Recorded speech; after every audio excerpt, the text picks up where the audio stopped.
Une jeune femme fauchée se fait passer pour laide lors d'un rendez-vous arrangé, mais un PDG millionnaire la met au défi et lui demande de l'épouser. Avant de commencer l'histoire, n'oubliez pas de laisser un like et de vous abonner à la chaîne pour voir plus d'histoires comme celle-ci. Elina, c'est un suicide social. On va m'arrêter pour crime contre le bon sens, dit Sarah en fixant son reflet dans le miroir.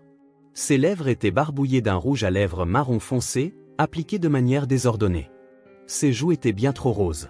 Les grandes lunettes orange couvraient la moitié de son visage, et le chignon en désordre sur sa tête semblait avoir été coiffé par un ouragan pressé. Sur le lit, Elina essayait de ne pas rire en appliquant un eyeliner de travers. « Tu es magnifique, exactement comme ma mère ne l'imaginerait jamais. Et rappelle-moi encore pourquoi je vais à un rendez-vous arrangé avec un PDG milliardaire à ta place ?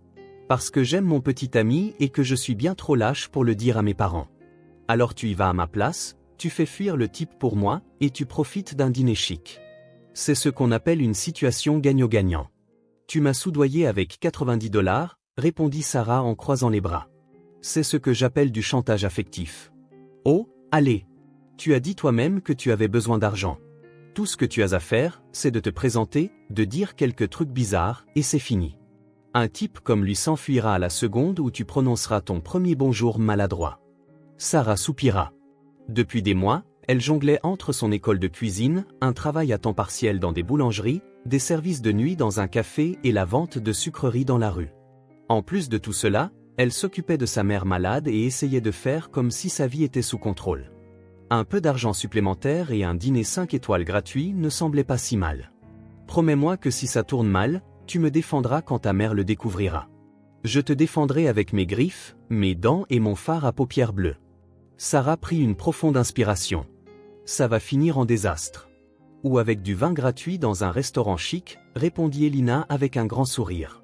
Quelques minutes plus tard, Sarah sortait d'un taxi devant un restaurant 5 étoiles de l'Upper East Side. Elle portait une robe à manches bouffantes qui semblait venir d'une friperie de costumes, des chaussures plates avec des chaussettes colorées, et le même chignon en désordre sur la tête. Quand elle entra, un serveur hésita légèrement. « Votre nom » ? Elina Dart, répondit-elle automatiquement. Elle cligna des yeux. Zut ! Elle avait presque oublié son rôle. « Par ici, s'il vous plaît. » Dans un coin tranquille de la salle à manger, un homme attendait. Costume sombre impeccable, mains croisées sur la table. Une expression qui semblait à la fois ennuyée et totalement maîtrisée. Il se leva dès qu'il la vit. Grand, élégant, avec un visage qui semblait avoir été sculpté par un artiste de la Renaissance. Sarah déglutit difficilement. Bien sûr, il fallait qu'il ressemble à un prince maudit d'une série télé. « Mademoiselle Elina » demanda-t-il en tendant la main. « Ça dépend. Si vous vendez des encyclopédies, je suis sa sœur jumelle. » William haussa un sourcil et esquissa un petit sourire. « William Scott. Je ne vends pas d'encyclopédies, juste des entreprises. » Sarah lui serra la main et s'assit, grimaçant au son bruyant que sa robe fit contre le fauteuil en cuir. « Et moi, je vends juste des desserts dans des petits pots. Je suppose qu'on est quitte. » Il la regarda avec curiosité. « Alors, vous vendez des desserts et vous êtes la fille de l'ambassadeur Dart ?» Sarah se figea une seconde. « Oui, mais j'ai été élevée par des nounous très libres d'esprit. J'ai grandi en apprenant la valeur d'une bonne truffe au chocolat. » William hocha lentement la tête. « Admirable. » Le serveur arriva avec le menu. Sarah le parcourut et murmura. « Y a-t-il quelque chose qui vient dans un pot ? » « Je recommande le saumon avec une réduction de fruits de la passion, » proposa le serveur. « Une réduction ? J'aime que le fruit de la passion soit à pleine puissance. Si vous avez quelque chose qui explose de fruits de la passion, faites-le moi savoir. » William rit pour la première fois. « Je crois que je vais prendre la même chose qu'elle. » Elle le regarda, méfiante. « Vous aimez les explosions de fruits de la passion ? J'aime les femmes qui sont authentiques, même quand elles ont l'air sorties d'une comédie musicale psychédélique. » Sarah plissa les yeux. « Était-ce un compliment ? Je suis encore en train de décider, » répondit-il, amusé. Sarah décida de passer à la vitesse supérieure. « Je ronfle, je parle dans mon sommeil et j'ai des crises existentielles à propos des fourmis. Fascinant. J'adore les gens excentriques, » dit-il sérieusement. Elle se pencha en avant. « Je suis bien trop laide pour vous. Vous devriez sortir avec quelqu'un de plus joli. Je suis sortie avec de jolies femmes. J'en suis fatiguée. Je veux quelqu'un de vraiment laid. » Elle se figea. « Cela n'avait aucun sens. Pourquoi faites-vous ça? Vous vous moquez de moi?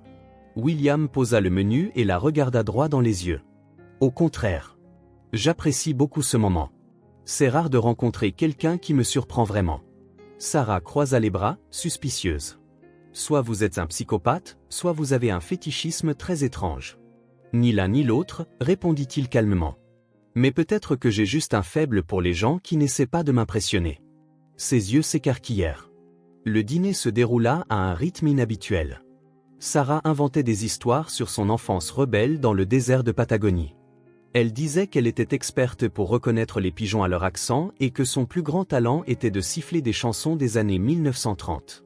Au lieu de prendre ses distances, William semblait de plus en plus intrigué. « Vous êtes unique en votre genre », dit-il en goûtant son dessert. « Dessert? J'aime ça. Je suis une pièce rare, unique en son genre, sous-évaluée sur le marché des gens normaux », dit-elle en posant son menton sur sa main. « Mais vous avez l'air d'un dirigeant qui sait exactement ce qu'il fera dans 10 ans. Est-ce une mauvaise chose? C'est ennuyeux. Vous me donnez l'impression d'être du genre à planifier même vos rêves. C'est peut-être pour ça que je suis ici. Quelqu'un m'a dit que vous étiez surprenante. » Sarah s'étouffa avec son nom. « Qui vous a dit ça? Votre mère. Ou plutôt, la mère d'Elina, dit-il avec un léger sourire. Ses yeux s'écarquillèrent. Il savait. Non. Impossible. Oh, elle parle trop, dit-elle en essayant de garder son calme. Mais je ne suis qu'une fille simple avec de grandes ambitions et des goûts vestimentaires discutables. William la regarda quelques secondes. Je vous aime bien comme ça. Sarah haussa un sourcil. Comme quoi? Étrange, inattendue, complètement différente de la norme. Elle rit. Bon à savoir que je me démarque. Il se pencha un peu. Dîneriez-vous à nouveau avec moi? Sarah faillit s'étouffer à nouveau quand William lui proposa un deuxième rendez-vous. Elle avait passé toute la soirée à essayer d'être aussi étrange que possible, et il voulait encore la revoir. Vous êtes sérieux? Demanda-t-elle, ajustant ses lunettes oranges qui n'arrêtaient pas de glisser. Tout à fait sérieux, répondit William avec ce sourire qui commençait à la rendre nerveuse. En fait, j'ai une proposition à vous faire. Sarah fronça les sourcils, méfiante. Quel genre de proposition? William se pencha en arrière dans son fauteuil, l'étudiant avec des yeux qui semblaient voir plus qu'elle ne le voulait. Vous essayez de paraître peu attrayante exprès, n'est-ce pas? Sarah se figea. Elle essaya de garder un visage impassible, mais ses joues commençaient à chauffer. Je ne sais pas de quoi vous parlez. Je m'habille toujours comme ça, mentit-elle nerveusement, tripotant son chignon en désordre. Sarah, dit-il doucement, utilisant pour la première fois son vrai nom au lieu d'Elina. J'ai bâti un empire en observant les gens. Je sais quand quelqu'un joue la comédie. Ses yeux s'écarquillèrent. Comment connaissait-il son vrai nom? Le rouge à lèvres barbouillé exprès. Les lunettes qui ne sont clairement pas à votre vue. La robe que vous avez choisie spécifiquement pour paraître de mauvais goût, énuméra-t-il calmement. Tout cela a été très soigneusement conçu pour faire fuir les gens.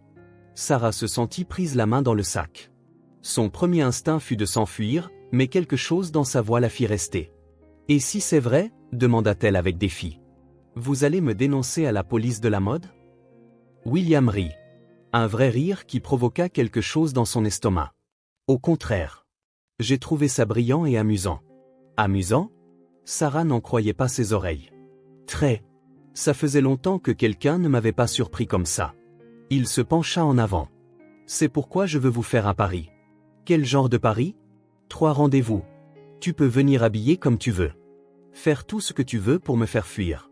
Si tu réussis à me faire abandonner, je te paierai 5000 $. Sarah faillit tomber de sa chaise. 5000 $? C'est exact.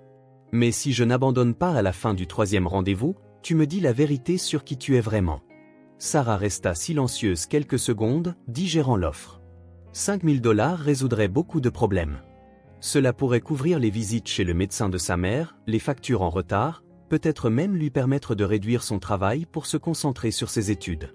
Mais en même temps, quelque chose chez cet homme la mettait mal à l'aise, comme s'il pouvait voir à travers tous ses masques. « Pourquoi feriez-vous ça ?» demanda-t-elle. « Parce que tu m'intrigues. Et parce que ça fait longtemps que je n'ai pas rencontré quelqu'un qui ne voulait rien de moi. » « Comment sais-tu que je ne veux rien ? » « Parce que tu fais tout ce que tu peux pour me repousser, dit-il simplement. La plupart des femmes font le contraire. Sarah se mordit la lèvre, réfléchissant. C'était une offre tentante, mais aussi risquée. Et s'il en découvrait trop, si les choses dérapaient? Puis-je fixer quelques règles, demanda-t-elle finalement. Bien sûr. Premièrement, tu ne peux pas enquêter sur ma vie personnelle. Deuxièmement, les rendez-vous doivent avoir lieu dans des lieux publics. Troisièmement, si je dis que je veux partir, tu me laisses partir. Sans poser de questions. D'accord, dit-il immédiatement. Autre chose? Sarah réfléchit un instant. Une dernière chose. Tu dois promettre de ne pas essayer de m'embrasser ou de faire quoi que ce soit de romantique. Ce n'est qu'une expérience sociale. William sourit, et cette fois, le sourire atteignit ses yeux. Je promets de ne rien faire avec quoi tu ne serais pas à l'aise. Elle lui tendit la main. Alors, nous avons un accord, monsieur Scott. Il lui serra la main et Sarah sentit une décharge électrique lui remonter le bras. Elle retira rapidement sa main. Alors, c'est quand le deuxième rendez-vous? Demanda-t-elle, essayant de paraître professionnelle. Demain soir. Il y a un festival de street food à Central Park. Ça semble être le genre d'endroit où tu te sentirais à l'aise pour être bizarre. Sarah hocha la tête, planifiant déjà dans sa tête comment pousser son personnage encore plus loin. Parfait. Je vais te montrer ce que c'est que d'être vraiment insupportable. J'ai hâte de voir ça, dit William. Et pour la première fois, elle réalisa qu'il était sincère. Dans le taxi qui la ramenait chez elle, Sarah retira ses lunettes oranges et se frotta les yeux. Que venait-il de se passer? Elle était allée à ce rendez-vous en prévoyant d'être rejetée, d'une manière ou d'une autre, elle s'était retrouvée avec un marché de 5 000 $ pour continuer à l'être. Et pire que tout, pendant un bref instant, quand William avait vraiment souri, elle avait complètement oublié qu'elle jouait un rôle. Quand elle rentra, Elina attendait anxieusement dans le salon. Alors, comment ça s'est passé? Il s'est enfui au bout de 10 minutes? Sarah s'affala sur le canapé, essayant encore de tout assimiler. Pas exactement. Comment ça, pas exactement? Sarah, tu ressemblais à un épouvantail psychédélique. Il a aimé ça, dit Sarah, encore incrédule. Et il a demandé 2 autres rendez-vous. Les yeux d'Elina s'écarquillèrent. Il a aimé ça? Quel genre de personne aime quelqu'un habillé en épouvantail psychédélique? Apparemment, William Scott, soupira Sarah. Elina, je crois que je me suis embarqué dans quelque chose de bien plus grand que ce que je pensais. Pourquoi? Que s'est-il passé? Sarah lui raconta la proposition des 3 rendez-vous et les 5 000 $. La mâchoire d'Elina tomba. 5 000 $. Sarah, c'est une fortune. Tu dois dire oui. Je l'ai déjà fait, répondit Sarah. Mais il y a quelque chose d'étrange chez lui. C'est comme s'il savait exactement ce que je faisais depuis le début. Peut-être qu'il est juste très intelligent. Ou peut-être que c'est un psychopathe charmant, Elina haussa les épaules. Quoi qu'il en soit, 5 000 $, c'est 5 000 $. Sarah hocha la tête. Mais une partie d'elle ne pouvait s'empêcher de penser à la façon dont William l'avait regardée quand il avait dit qu'elle l'intriguait, comme si elle était une énigme qu'il voulait résoudre. Et le plus troublant, c'est que pendant un bref instant, elle avait eu envie d'être résolue. Cette nuit-là, Sarah resta éveillée tard, planifiant sa stratégie pour le deuxième rendez-vous. Elle devait être encore plus bizarre, encore plus insupportable, car plus elle pensait à William Scott et à son sourire mystérieux, plus elle réalisait qu'elle était en terrain dangereux. 5 000 $, c'était beaucoup d'argent, mais elle commençait à soupçonner qu'elle pourrait finir par payer un prix bien plus élevé que prévu. Sarah passa tout l'après-midi à se préparer pour le deuxième rendez-vous, comme s'il s'agissait d'une opération militaire. Cette fois, elle y alla à fond, une combinaison rayée rose et violette d'une friperie, des bottes de pluie jaune vif, 3 colliers de perles aux couleurs criardes et un chapeau de paille avec de fausses fleurs collées dessus. Oh mon Dieu, Sarah, on dirait qu'un arc-en-ciel a explosé, dit Elina en regardant son amie appliquer du fard à paupières vert et du rouge à lèvres bleu. Parfait. Si ça ne le fait pas abandonner, rien ne le fera, répondit Sarah en mettant une 3e couche de mascara qui faisait ressembler ses cils à des pattes d'araignée. Tu es sûr que tu veux vraiment gagner ce pari? Demanda Elina en fronçant les sourcils. Honnêtement, on dirait que tu en fais un peu trop. Sarah s'arrêta et regarda son amie dans le miroir. Bien sûr que je veux gagner. C'est 5 000 $, Elina. Assez d'argent pour que j'arrête de m'inquiéter pendant quelques mois. Mais si tu commençais à l'apprécier? Impossible, dit Sarah un peu trop vite. Je le connais à peine. Et il est, je ne sais pas, trop riche, trop parfait, complètement hors de mon monde. Parfois, les personnes les plus improbables sont celles qui nous surprennent le plus, dit Elina, mais Sarah était déjà en train de sortir. Le festival de street food à Central Park était bondé. Des familles déambulaient entre les stands de nourriture, des couples partageaient des churros et des groupes d'amis goûtaient des plats exotiques. Sarah se sentait complètement déplacée dans sa tenue extravagante, mais elle essaya de rester confiante. Elle trouva William près d'un stand de tacos mexicain. Il portait une chemise bleu clair et un jean foncé. Décontracté pour lui, mais toujours impeccable. Quand il la vit approcher, son visage s'illumina d'un sourire amusé. « Waouh » dit-il en la regardant de haut en bas. « Tu t'es vraiment surpassé. On dirait un flamant rose qui a décidé de devenir hippie. » Sarah croisa les bras, feignant d'être offensée. « C'est la mode de rue européenne. Tu ne comprends clairement rien à l'innovation artistique. »« Clairement. Je suis très vieux jeu, » dit-il en faisant semblant d'être sérieux. « Pardonne-moi de ne pas reconnaître le génie quand je le vois. » Ils commencèrent à marcher à travers les stands. Sarah avait prévu d'être encore plus excentrique que lors du premier rendez-vous, alors elle se mit à commenter tout avec des observations ridicules. « Regarde ces hot dogs, dit-elle en désignant un stand. Je parie qu'ils ont des complexes d'infériorité parce qu'ils sont servis dans des pains bon marché. Je parle toujours à ma nourriture avant de la manger pour la remercier de son sacrifice. » Très noble de ta part, répondit William, imperturbable. J'imagine que ça provoque des moments gênants dans les restaurants chics. Une fois, on m'a mise à la porte d'un endroit chic pour avoir fait une prière de 5 minutes à un poisson grillé, inventa-t-elle. Le serveur pensait que je faisais une dépression. William éclata de rire, un rire sincère qui fit se retourner quelques personnes. Tu es impossible, dit-il en secouant la tête. Maintenant, tu commences à comprendre, répondit Sarah, ravie.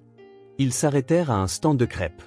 Sarah en commanda une avec du Nutella, de la banane et des guimauves, tandis que William opta pour quelque chose de plus simple. Pendant qu'ils attendaient, elle se mit à danser maladroitement sur la musique de fond. « C'est la danse traditionnelle de mon peuple, dit-elle en bougeant les bras de manière désordonnée. « Et qui est ton peuple » demanda William, clairement amusé. « Le peuple de ceux qui ne savent pas danser mais qui essaient quand même. » Il rit de nouveau, et Sarah sentit quelque chose s'agiter dans sa poitrine.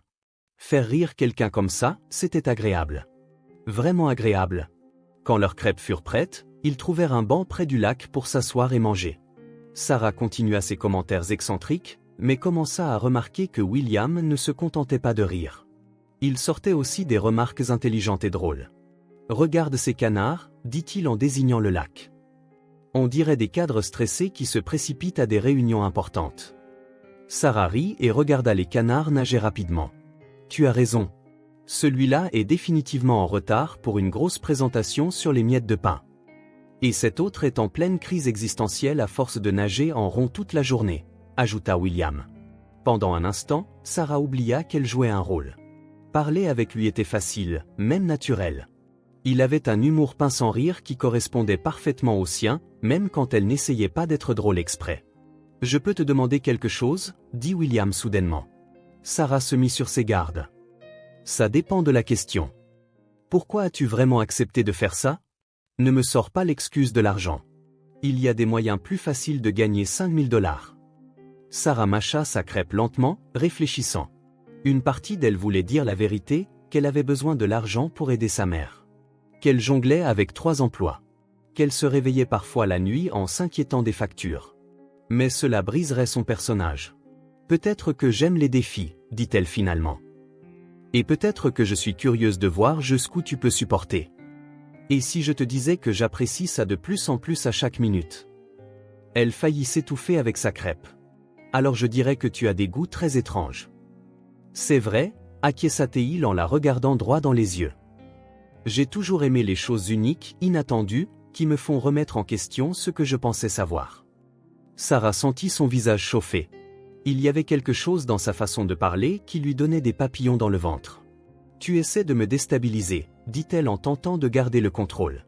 « J'essaie d'apprendre à te connaître » corrigea-t-il. Ils restèrent assis en silence quelques secondes, regardant les gens passer. Sarah réalisa que, pour la première fois depuis longtemps, elle était détendue. Elle ne pensait pas aux factures, à l'école ou aux problèmes à la maison. Elle était juste présente. « On va voir les artistes de rue » demanda William en désignant une petite foule près d'une fontaine. « Seulement si tu promets de ne pas essayer de les imiter » dit Sarah. « Aucune promesse » répondit-il avec un sourire malicieux. Ils s'approchèrent et trouvèrent un groupe de musiciens qui jouaient du jazz. Sarah commença à se balancer au rythme, à sa surprise, William se joignit à elle. Ce n'était pas de la danse formelle, juste deux adultes qui bougeaient maladroitement sur la musique, riant d'eux-mêmes. « Tu danses moins bien que moi », dit Sarah en regardant William tenter un pas plus sophistiqué. « Impossible. Tu as dit que tu venais du peuple de ceux qui ne savent pas danser. Au moins, j'ai une excuse culturelle. » Quand la musique se termina, ils applaudirent avec le reste du public. Sarah remarqua que plusieurs personnes les avaient regardés danser, certaines souriant même à ce couple manifestement heureux. « Je crois qu'on vient de devenir une attraction touristique, » dit-elle. « Mieux que d'être juste un autre couple de New-Yorkais ennuyés, » répondit William. Alors qu'ils retraversaient le parc, Sarah réalisa que quelque chose avait changé. Ce qui avait commencé comme un jeu, un moyen de gagner de l'argent facile, se transformait en autre chose. Elle s'amusait vraiment, pire encore, elle commençait à apprécier la compagnie de William. « À propos du troisième rendez-vous, » dit-il alors qu'ils approchaient de la sortie du parc. « Quoi, à propos de ça ? C'est toi qui choisis l'endroit. N'importe où, n'importe quand. La seule condition est que ce soit demain soir. » Sarah le regarda, méfiante. « Pourquoi cette précipitation ? » « Parce que je suis curieux de voir ce que tu as d'autre dans ton sac. » « Et parce que… » Il s'arrêta de marcher et la regarda droit dans les yeux, « Parce que j'apprécie ce jeu beaucoup plus que je ne le devrais. » Le cœur de Sarah s'emballa. Il y avait quelque chose dans sa voix, dans la façon dont il la regardait, qui lui fit oublier l'argent, le pari, tout. « Je vais y réfléchir, » dit-elle en essayant de garder son sang-froid. « Super. Mais, Sarah… » « Oui. Merci pour aujourd'hui. Ça faisait longtemps que je ne m'étais pas autant amusé. » Alors que le taxi la ramenait, Sarah enleva son chapeau de paille et appuya sa tête contre la vitre. Son plan pour être insupportable échouait lamentablement. Pire que ça, elle commençait à se soucier de ce que William pensait d'elle. La vraie elle, pas le personnage qu'elle prétendait être. Et pour la première fois depuis le début, Sarah se demanda ce qui se passerait si elle laissait simplement tomber tous les masques et montrait qui elle était vraiment. Cette pensée l'effrayait plus que n'importe quel costume qu'elle pourrait inventer. Sarah avait choisi un petit café de Greenwich Village pour le troisième rendez-vous. C'était un endroit chaleureux avec des tables en bois rustique et des plantes suspendues au plafond. Elle arriva avec 10 minutes d'avance, vêtue d'une robe vintage orange à pois bleus, de chaussettes rayées et de 2 chaussures dépareillées. Le barista la regarda curieusement quand elle commanda un double cappuccino avec du sirop de vanille et 3 sucres. « C'est pour maintenir mon énergie excentrique », expliqua Sarah en s'asseyant à une table près de la fenêtre. William arriva ponctuellement à 19h, aussi élégant que d'habitude dans une chemise blanche et un blazer marine. Quand il la vit, il sourit de cette manière désormais familière, un mélange d'amusement et de quelque chose qu'elle n'arrivait pas à déchiffrer. « Tu as réussi à être encore plus coloré », dit-il en lui baisant la main théâtralement. On dirait une peinture de Picasso qui a pris vie. Picasso peignait des cubes bizarres. « Je préfère me considérer comme un Monet-ivre », répondit Sarah avec un sérieux simulé. Ils commandèrent de la tarte et du café, et pendant quelques minutes, la conversation resta légère. Sarah raconta des histoires inventées sur ses aventures en tant que critique d'art subversive, tandis que William posait des questions qui semblaient sincèrement intéressées. « As-tu déjà pensé à écrire un livre sur tes théories artistiques ?» demanda-t-il en coupant sa part de tarte aux pommes. « J'en ai commencé un. Il s'appelle « Comment agacer les gens sophistiqués en 10 leçons faciles », répondit Sarah sans ciller. « Ce serait un best-seller, dit-il, et elle crut presque qu'il le pensait vraiment. C'est à ce moment-là que Sarah remarqua une femme s'approcher de leur table. Grande, blonde, vêtue d'une tenue de créateur qui coûtait probablement plus cher que le loyer de Sarah pour 3 mois. Elle avait cette beauté soignée qui vient avec des manucures hebdomadaires et un coach personnel. « William », dit la femme avec un sourire qui n'atteignit pas ses yeux. « Quelle surprise de te voir ici. » William leva les yeux et Sarah remarqua que son expression avait légèrement changé. Ce n'était pas de la peur ou de l'embarras, mais plutôt une résignation silencieuse. « Victoria », dit-il calmement. « Sarah, voici Victoria Ashworth. »« Victoria, Sarah. » Victoria tendit la main à Sarah avec un sourire tout sauf amical. « Alors, c'est vous l'artiste dont tout le monde parle », dit-elle en accentuant le mot artiste comme si c'était quelque chose de désagréable. Sarah lui serra la main, sentant immédiatement la tension dans l'air. « Artiste est un mot généreux. Je me vois plutôt comme une nuisance publique, répondit-elle en essayant de garder un ton léger. Victoria eut un rire froid. Comme c'est intéressant. Et depuis combien de temps vous connaissez-vous? Quelques jours, répondit William avant que Sarah ne puisse parler. Oh, quelques jours, répéta Victoria, comme si cela expliquait quelque chose. William a toujours eu des goûts particuliers. Je me souviens quand il a eu sa phase de collection d'art de rue. Ça a duré environ un mois. Sarah sentit une pointe d'irritation. Elle n'aimait pas être comparée à une phase. Et vous? Demanda Sarah, décidant de riposter. Quel genre d'art appréciez-vous? Le vrai art, répondit Victoria en souriant doucement mais avec venin. Des peintures qui ont réellement de la valeur, pas ces expressions juvéniles de gens qui vendent des bonbons dans la rue. Le sang de Sarah se glaça. Comment Victoria savait-elle pour les bonbons? William observait l'échange de près, mais il n'intervint pas. Cela rendit Sarah encore plus mal à l'aise. Excusez-moi, dit Sarah, essayant de garder sa voix stable. Oh, je suis désolée, répondit Victoria, feignant l'innocence. Je pensais que vous saviez. Les gens parlent. New York peut sembler une grande ville, mais les cercles sociaux sont petits, surtout quand quelqu'un de différent apparaît sur le radar. Victoria, dit enfin William, sa voix portant une nuance d'avertissement. Quoi? Je fais juste la conversation, dit-elle, mais ses yeux pétillaient de malice. C'est si rare de voir William avec quelqu'un d'aussi authentique. Quelqu'un qui doit réellement travailler pour vivre. Sarah sentit son visage s'empourprer. L'insinuation était claire, Victoria savait exactement qui elle était et essayait de l'exposer devant William. Eh bien, dit Sarah en forçant un sourire, au moins mon travail aide à adoucir un peu la journée des gens. Littéralement. Comme c'est noble, répondit Victoria. Et créatif aussi. Le déguisement, je veux dire. Très théâtral. Cette fois, ce fut Sarah qui resta sans voix. Victoria savait manifestement pour le déguisement aussi. Mais comment? William observait toujours, et Sarah commença à se demander s'il appréciait cela ou s'il avait tout planifié. Eh bien, ce fut un plaisir de vous rencontrer, Sarah, dit Victoria en ramassant son sac de créateur. William, on se reparlera plus tard. Je suis sûr que nous avons beaucoup de choses à nous dire. Elle s'éloigna, laissant derrière elle une traînée de parfums chers et de tension. Sarah resta silencieuse quelques secondes, essayant de digérer ce qui venait de se passer.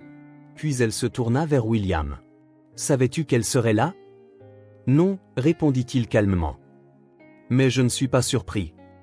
Comment sait-elle pour moi, pour les bonbons, le déguisement ?» William soupira et se pencha en arrière dans son fauteuil. Victoria a des ressources. Et quand elle veut savoir quelque chose sur quelqu'un, elle finit généralement par le découvrir. « Et toi ?» demanda Sarah, sa voix plus froide maintenant. « Que sais-tu sur moi ?» Je sais que tu as 3 emplois différents. Je sais que tu vends des bonbons faits maison le week-end près de Washington Square Park. Je sais que tu étudies l'art culinaire le soir et que ta mère est malade. Sarah se sentit comme si elle avait reçu un coup de poing dans l'estomac. Tu as enquêté sur moi, dit-elle. Ce n'était pas une question, mais une affirmation. Pas exactement, répondit William. Mais quand quelqu'un attire mon intérêt, j'ai tendance à me renseigner. Sarah se leva brusquement, renversant sa tasse de café. C'est une violation de ma vie privée et des règles que nous avions convenues. Sarah, attends. Non, dit-elle en attrapant son sac. Ça a été trop loin. Tu savais qui j'étais depuis le début, n'est-ce pas?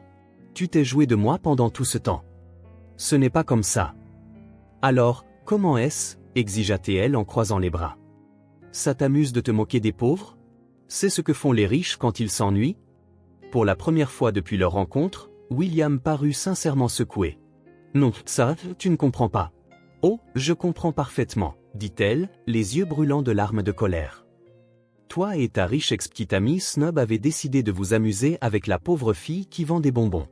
Quelle histoire drôle à raconter lors de vos dîners chics. Sarah, ce n'est pas vrai.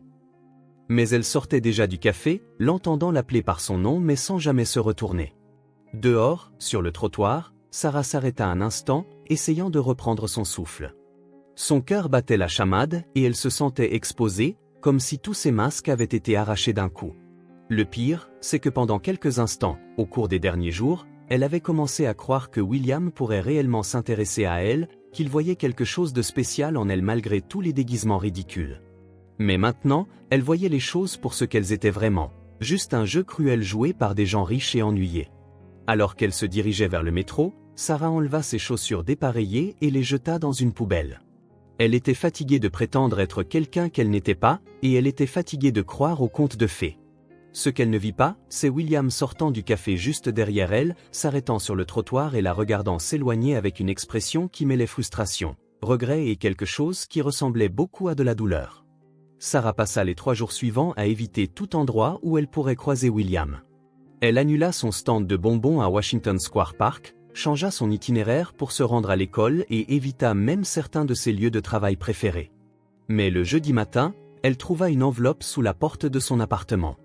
À l'intérieur se trouvait une élégante invitation à une vente aux enchères caritatives au Metropolitan Museum of Art, accompagnée d'une note manuscrite. « Sarah, je sais que tu as toutes les raisons d'être en colère contre moi, mais cet événement soutient une cause qui, je pense, te tiendrait à cœur, des soins médicaux gratuits pour les familles à faible revenu.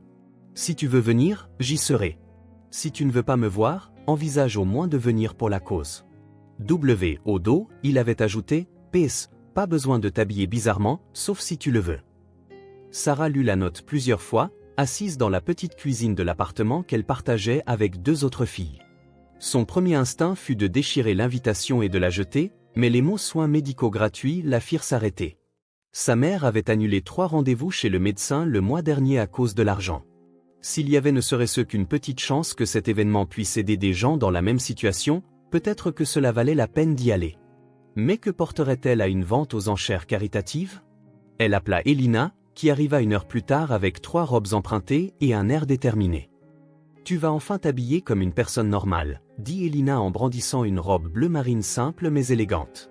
« Celle-ci est parfaite. »« Je ne sais pas si c'est une bonne idée, » dit Sarah en regardant la robe. « Et s'il pense que je viens pour lui? Et si c'est le cas? » « Ce n'est pas le cas, » répondit Sarah, un peu trop vite. « Sarah, tu es maussade depuis 3 jours. Soit tu y vas parce que tu veux le voir, soit parce que tu es amoureuse de l'idée de soins de santé gratuits. Et vu que tu t'évanouis à la vue du sang, je pense que nous connaissons toutes les 2 la réponse. » Sarah soupira. Elina avait raison, comme d'habitude. Il a enquêté sur ma vie, Elina. Il savait qui j'étais depuis le début. Je me suis sentie comme une idiote. Ou peut-être qu'il tenait assez à toi pour vouloir en savoir plus, suggéra Elina en aidant Sarah à essayer la robe. Écoute, je comprends que ça semble intrusif, mais réfléchis grec. À quelle fréquence un PDG millionnaire se donne-t-il la peine d'enquêter sur la vie de quelqu'un? Ce n'est pas juste un jeu pour lui. La robe allait parfaitement à Sarah. Elle se regarda dans le miroir et reconnut à peine la personne qui lui faisait face. Sans les tenues excentriques ou le maquillage dramatique, elle avait l'air normale. Jolie, même. Je ne sais pas comment agir en étant moi-même, avoua-t-elle. Sois juste toi-même, avec plus de confiance, dit Elina en arrangeant les cheveux de Sarah. Et souviens-toi, s'il fait quoi que ce soit qui ne te plaît pas, tu peux partir à tout moment. Le Metropolitan Museum avait été transformé pour l'événement. Un éclairage doux illuminait les œuvres d'art, tandis que des serveurs circulaient avec du champagne et des hors-d'œuvre élégants. Sarah se sentit immédiatement déplacée, mais essaya de garder une posture assurée. Elle passa une 20aine de minutes à regarder les pièces de la vente aux enchères et à lire sur les causes qu'elle soutenait, quand elle sentit une présence familière derrière elle. « Tu es venu, » dit William, sa voix un mélange de surprise et de soulagement. Sarah se retourna lentement. Il portait un smoking impeccable et avait une expression prudente, comme quelqu'un qui approche un animal blessé. « Je suis venu pour la cause, » dit-elle en gardant un ton neutre. « Pas pour toi. »« Je comprends, » dit-il. Mais un petit sourire se forma au coin de ses lèvres. « Tu es magnifique. » Sarah sentit son visage s'empourprer, mais essaya de garder son sang-froid. « Merci. Tu as l'air normal, pour tes standards. » Ils restèrent silencieux quelques secondes, regardant une peinture abstraite sur le mur. « Sarah, à propos de ce qui s'est passé au café. Je ne veux pas en parler, le coupa TL. Du moins, pas ici. » D'accord, dit-il. Mais puis-je te montrer quelques-unes des pièces? Il y en a certaines que je pense que tu pourrais aimer. Sarah hésita. Une partie d'elle voulait garder ses distances, mais une autre était curieuse de voir l'événement à travers ses yeux. Seulement si tu promets de ne pas essayer de m'impressionner avec un jargon artistique sophistiqué. Je promets de m'en tenir à des observations basiques et parfois candides, dit-il en lui offrant son bras. Ils parcoururent les expositions et Sarah fut surprise de constater que William avait des choses sincères et réfléchies à dire sur l'art. Il n'était ni prétentieux ni condescendant. Il semblait vraiment intéressé par ce qu'elle pensait de chaque pièce. Celle-ci me rappelle toi, dit-il en s'arrêtant devant une peinture colorée et légèrement chaotique. Pourquoi? Parce qu'elle est bizarre et n'a aucun sens? Parce qu'elle est vibrante, inattendue, et qu'elle fait que les gens s'arrêtent et la regardent 2 fois, dit-il en la regardant. Et parce qu'elle a des couches qu'on ne remarque que si l'on y prête vraiment attention. Sarah sentit quelque chose changer dans sa poitrine. Il y avait une sincérité dans sa voix qui la fit douter des barrières qu'elle avait érigées. « William, je dois savoir, » dit-elle soudainement. « Pourquoi as-tu fait ce pari avec moi? Quelle était la vraie raison? » Il soupira et s'éloigna légèrement de la peinture. « Honnêtement, parce que tu as été la première personne depuis des années qui ne voulait rien de moi. Tu essayais littéralement de te débarrasser de moi, et c'était rafraîchissant. Alors c'était ça, j'étais juste un passe-temps intéressant? Au début, peut-être admire. Mais ça n'a pas tardé à devenir quelque chose de plus. » Avant que Sarah ne puisse répondre, la musique commença à jouer et William lui tendit la main. « Veux-tu danser avec moi? » « Je ne sais pas vraiment danser, » dit-elle. Ce qui s'est passé au parc, c'était juste moi qui faisais l'idiote. Moi non plus, avoua-t-il. Mais nous pouvons faire semblant de savoir. Sarah regarda sa main tendue pendant quelques secondes. Elle savait que dire oui serait risqué, que cela signifiait baisser sa garde encore plus. Mais il y avait quelque chose dans son expression qui lui donnait envie d'essayer. « Une danse ?» dit-elle en prenant sa main. « Juste une. » Ils se dirigèrent vers le petit espace aménagé en piste de danse. William posa une main sur sa taille et tint l'autre. Sarah pouvait sentir la chaleur de son corps à travers le tissu fin de sa robe. « Tu ne me marches pas sur les pieds, » remarqua-t-elle, essayant de garder une ambiance légère. « Pas encore, mais la chanson vient de commencer. » Ils dansèrent en silence pendant quelques instants, et Sarah se retrouva à se détendre dans ses bras. C'était différent des étreintes décontractées qu'elle donnait à ses amis. Il y avait une intimité qui la rendait à la fois nerveuse et à l'aise. « Sarah, » dit William doucement, sa voix près de son oreille. « À propos de Victoria, elle essayait de te blesser parce qu'elle sait que tu comptes pour moi. » Sarah leva les yeux pour croiser son regard. « Comment pourrait-elle le savoir alors que je ne le sais même pas moi-même? » Parce qu'elle me connaît depuis longtemps et elle sait que je n'ai jamais amené quelqu'un qui comptait vraiment pour moi dans des endroits où elle pourrait apparaître. Le cœur de Sarah s'accéléra. Fit tomber ses défenses. « William, c'est alors qu'elle trébucha. Son petit talon se prit dans l'ourlet de sa robe et elle perdit l'équilibre. William la rattrapa immédiatement, la tirant contre sa poitrine pour l'empêcher de tomber. Pendant un instant, ils restèrent ainsi, elle appuyée contre lui, leurs visages à quelques centimètres l'un de l'autre. Sarah pouvait sentir son souffle, voir de petites paillettes dorées dans ses yeux sombres. « Ça va ?» demanda-t-il, la voix légèrement altérée. Sarah hocha la tête, mais ne s'éloigna pas. Il y avait quelque chose dans ce moment, dans cette proximité, qui faisait disparaître tout le reste. Les autres, la musique, ses inquiétudes sur qui il était vraiment. Tout s'estompa. « Sarah » murmura-t-il, et elle réalisa qu'il se penchait légèrement. Pendant une seconde, elle pensa qu'il allait l'embrasser. Et pendant une seconde, elle le voulut. Mais ensuite, elle se souvint où ils étaient, qui ils étaient, et elle recula doucement. « Je devrais y aller, » dit-elle en essayant de se ressaisir. « Tu n'es pas obligé. »« Si, je le suis, » dit-elle en ramassant le petit sac à main qu'elle avait laissé sur une table voisine. « Merci pour la danse et pour l'invitation. »« Sarah, attends. » Mais elle s'éloignait déjà, son cœur battant si fort qu'elle était sûre qu'il pouvait l'entendre de l'autre côté de la pièce. Dans le taxi qui la ramenait, Sarah appuya sa tête contre la vitre froide et ferma les yeux. Quelque chose se passait entre elle et William, quelque chose qui dépassait de loin le pari initial. Et cela l'effrayait plus que n'importe quel costume qu'elle avait jamais porté. Parce que pour la première fois depuis longtemps, elle commençait à vraiment tenir à quelqu'un. Et les gens comme elle ne finissaient pas avec des fins heureuses aux côtés de PDG millionnaires. Quand elle rentra chez elle, elle trouva un message sur son téléphone. « Merci d'être venu. Tu étais magnifique sans aucun déguisement. » Sarah fixa le message pendant un long moment avant de le supprimer, mais pas avant d'avoir souri. Sarah se réveilla le vendredi matin au son du téléphone qui sonnait sans arrêt. Il était 6 heures du matin, et une seule personne pouvait appeler à cette heure. « Maman », répondit-elle rapidement, la poitrine serrée. « Sarah, ma chérie, je dois aller à l'hôpital aujourd'hui, » dit Diane, sa mère, en essayant de garder une voix calme. La douleur est revenue pendant la nuit. Sarah se redressa dans son lit, maintenant complètement réveillée. « Je viens de chercher. Ne sors pas de la maison. Tu n'as pas à manquer le travail pour moi. »« Maman, n'y pense même pas. Je serai là dans 40 minutes. » Sarah s'habilla rapidement et prit le métro pour le Queens, où sa mère vivait dans un petit appartement d'une chambre. En chemin, elle fit le calcul de ses économies. Même avec les emplois supplémentaires et les ventes de bonbons, c'était à peine suffisant pour couvrir un rendez-vous privé. Elle trouva Diane assise dans la petite cuisine, habillée et prête, mais son visage était pâle et ses mains tremblaient légèrement. « Comment tu te sens ?» demanda Sarah en embrassant le front de sa mère. « Mieux que cette nuit, mentit Diane. Mais je pense que je devrais parler au médecin. » À l'hôpital public, elles attendirent 4 heures avant d'être vues.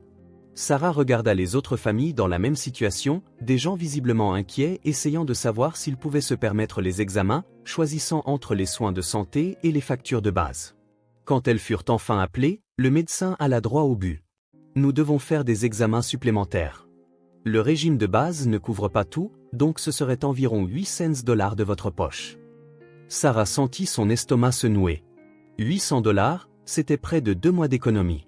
« Il n'y a pas d'autre option ?» demanda-t-elle. « Je peux vous référer via le système public, mais l'attente serait d'environ 2 mois. » Sarah regarda sa mère, qui essayait d'être courageuse mais dont le visage trahissait la peur. « Nous irons en privé », décida Sarah. « Je trouverai un moyen d'obtenir l'argent. » Après avoir programmé les examens pour le lundi suivant, Sarah ramena sa mère chez elle, puis se dirigea directement vers Washington Square Park. Elle devait vendre autant de bonbons que possible dans les jours à venir. Elle installa son petit stand de fortune, rempli de boîtes en plastique contenant des brigadeiros, des béginots et des friandises à la noix de coco. C'était un samedi ensoleillé, donc il y avait beaucoup de passages. Elle avait vendu environ la moitié de son stock quand elle remarqua quelqu'un la prenant en photo à distance.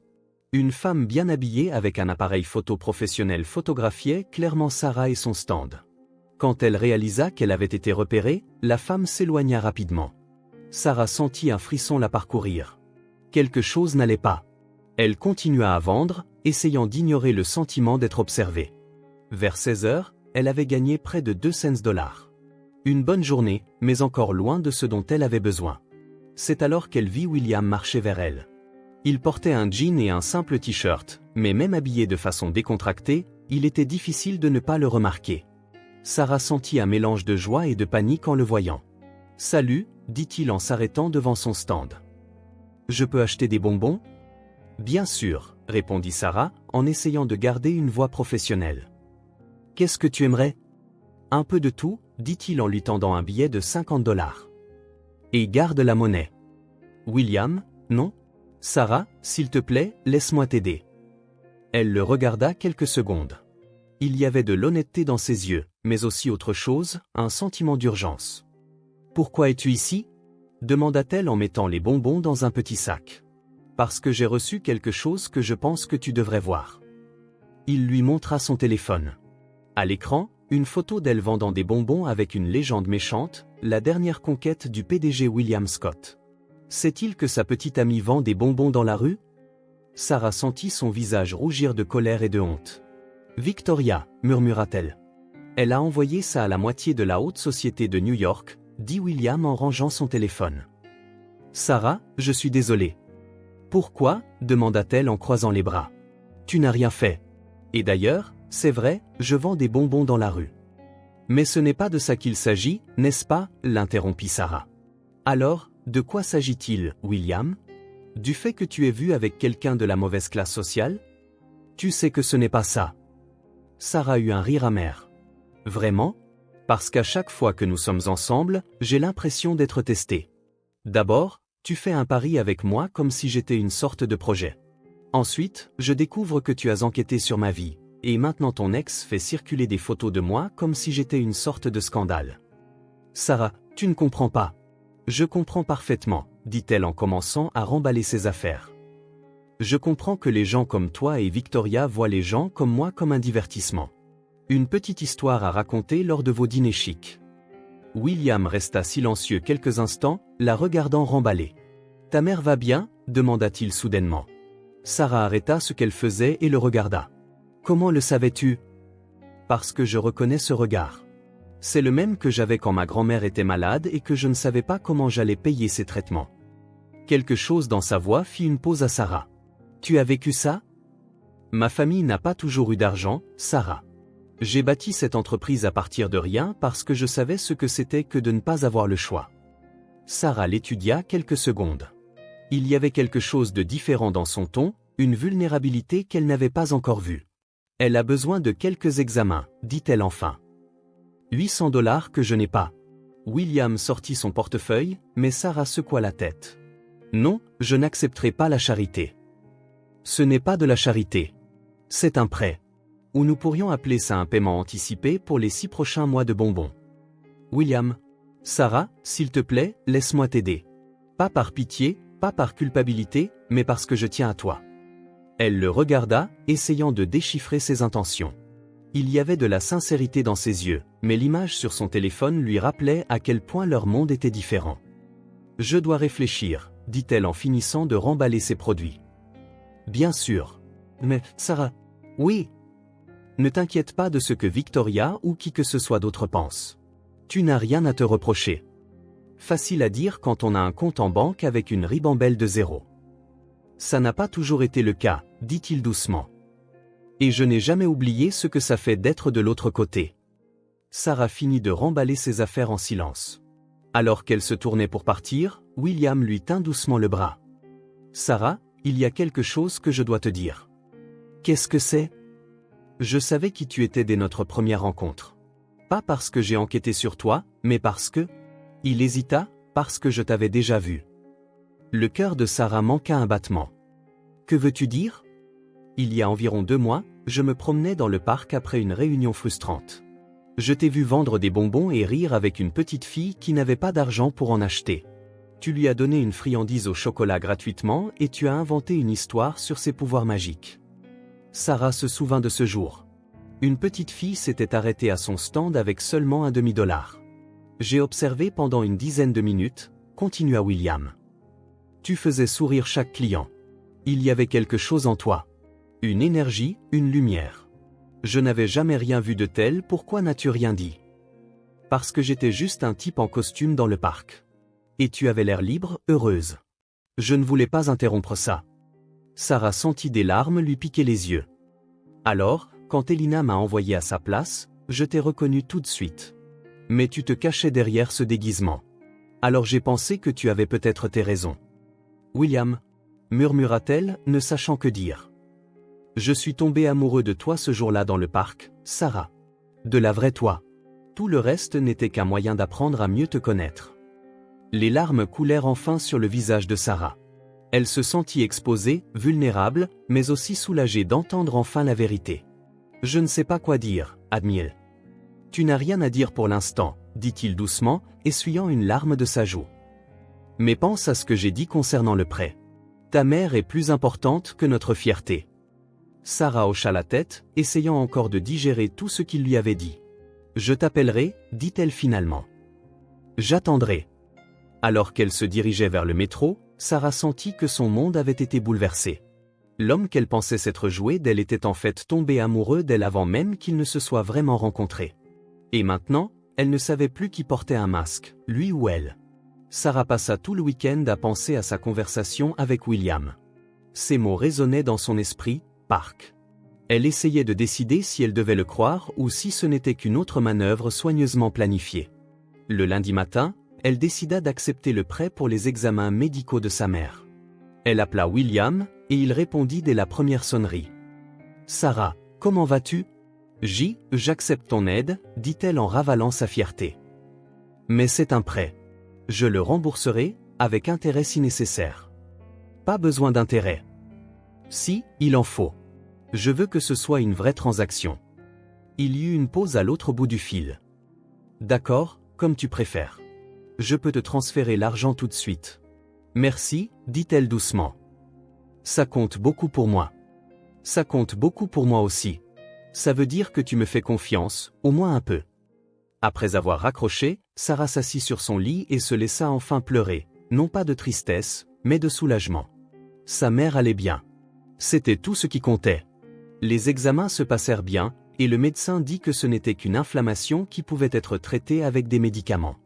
Sarah se sentit comme si un poids énorme avait été levé de ses épaules. Dans les jours qui suivirent, elle et William échangèrent quelques messages sur la santé de sa mère, mais ils ne se virent pas. Sarah avait repris sa routine habituelle, l'université, le travail, la vente de bonbons, tout en essayant de démêler tout ce qui s'était passé entre eux. Puis le jeudi arriva, et tout bascula de nouveau. Sarah était à la bibliothèque de l'université quand elle reçut un appel d'un numéro inconnu. « Sarah Martinez ?» demanda une voix masculine et formelle. « Oui, c'est moi. Je m'appelle James Parker. Je suis l'assistant personnel de Monsieur William Scott. Il aimerait savoir si vous êtes disponible pour une réunion cet après-midi. » Sarah fronça les sourcils. Pourquoi William faisait-il appel à son assistant au lieu de l'appeler lui-même? Quel genre de réunion? Monsieur Scott préfère l'expliquer en personne. 17 heures à son bureau vous conviendrait? Sarah hésita. Aller au bureau de William, c'était comme franchir une ligne qu'elle n'était pas sûre d'être prête à franchir. Peut-il m'appeler directement? Scott est en réunion toute la journée, mais il a dit qu'il était important de vous parler aujourd'hui.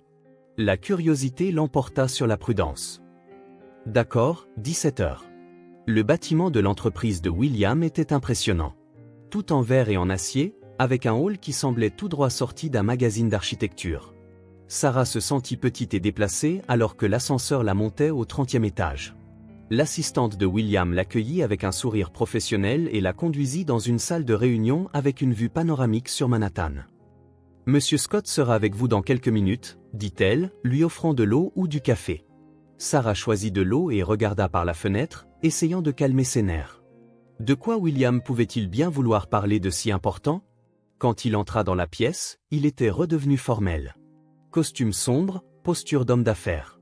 Mais il y avait quelque chose de différent dans ses yeux, une sorte d'hésitation qu'elle n'avait pas l'habitude de voir. « Sarah, merci d'être venue, » dit-il en fermant la porte derrière lui. « Votre assistante a dit que c'était important. » Ça l'est. Il s'assit de l'autre côté de la table, mettant une distance formelle entre eux. « J'ai une proposition à te faire. » Sarah haussa un sourcil. « Un autre pari? » Pas exactement. William croisa les doigts sur la table. « C'est plutôt un travail. » Quel genre de travail? William prit une profonde inspiration, comme s'il se préparait à quelque chose de difficile. « Ma grand-mère est très malade. Les médecins disent qu'il ne lui reste pas beaucoup de temps, et elle a cette obsession. Elle veut me voir mariée avant de mourir. » Sarah sentit son estomac se nouer. « William, qu'est-ce que tu suggères? Elle vient s'installer chez moi pour une semaine. J'ai besoin de quelqu'un pour se faire passer pour ma fiancée. » Le silence dans la pièce était assourdissant. Sarah le regarda comme s'il avait perdu la raison. « Tu veux que je me fasse passer pour ta fiancée, pendant une semaine? Tu serais bien payé, bien sûr. 50 000 $. Sarah faillit s'étouffer avec son nom. 50 000 $? C'est un montant juste pour ce que je demande. Tu devrais rester chez moi, assister à quelques événements sociaux, et convaincre ma grand-mère que nous sommes un couple heureux. » Sarah se leva brusquement et commença à faire les 100 pas dans la pièce. « C'est de la folie, William. Tu parles de simuler des fiançailles. Je sais comment ça sonne. Ça sonne comme si tu m'engageais pour être une actrice dans ta vie personnelle. » Elle se tourna pour lui faire face.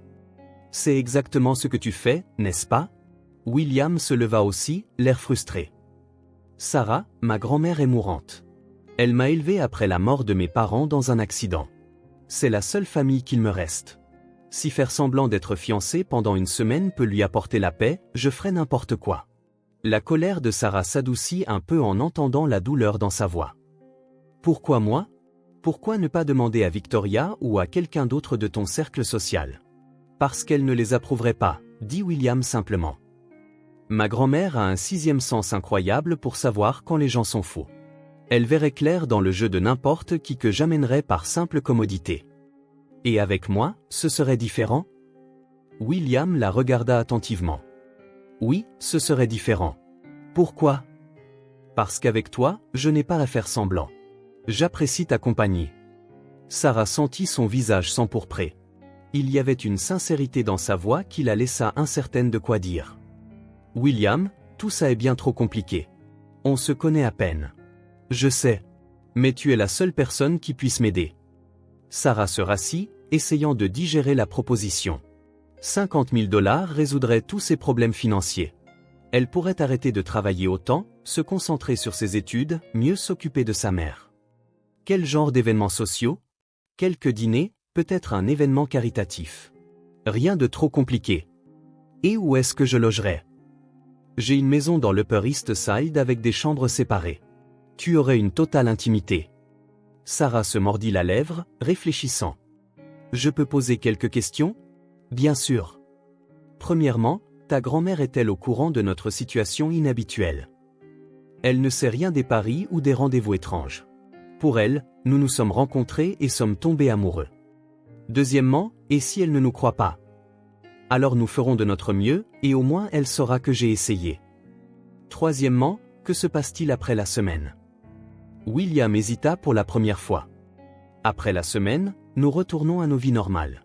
Il y avait quelque chose dans sa façon de le dire qui fit sentir à Sarah qu'il n'était pas tout à fait honnête. Mais c'était peut-être juste son imagination. J'ai besoin de temps pour réfléchir. Combien de temps? Jusqu'à demain. C'est une grosse décision. William hocha la tête. Merci d'avoir au moins envisagé la chose. Je sais que c'est beaucoup demandé. Sarah attrapa son sac et se dirigea vers la porte. Juste avant de partir, elle se retourna. William, ta grand-mère. Elle compte vraiment beaucoup pour toi? Tout, répondit-il sans hésitation. Elle représente tout pour moi. Cette nuit-là, Sarah appela Elina et lui parla de la proposition. Elina resta silencieuse quelques secondes avant d'exploser. 50 000 $ pour faire semblant d'être une fiancée pendant une semaine? Sarah, tu dois dire oui. Ce n'est pas seulement une question d'argent, Elina.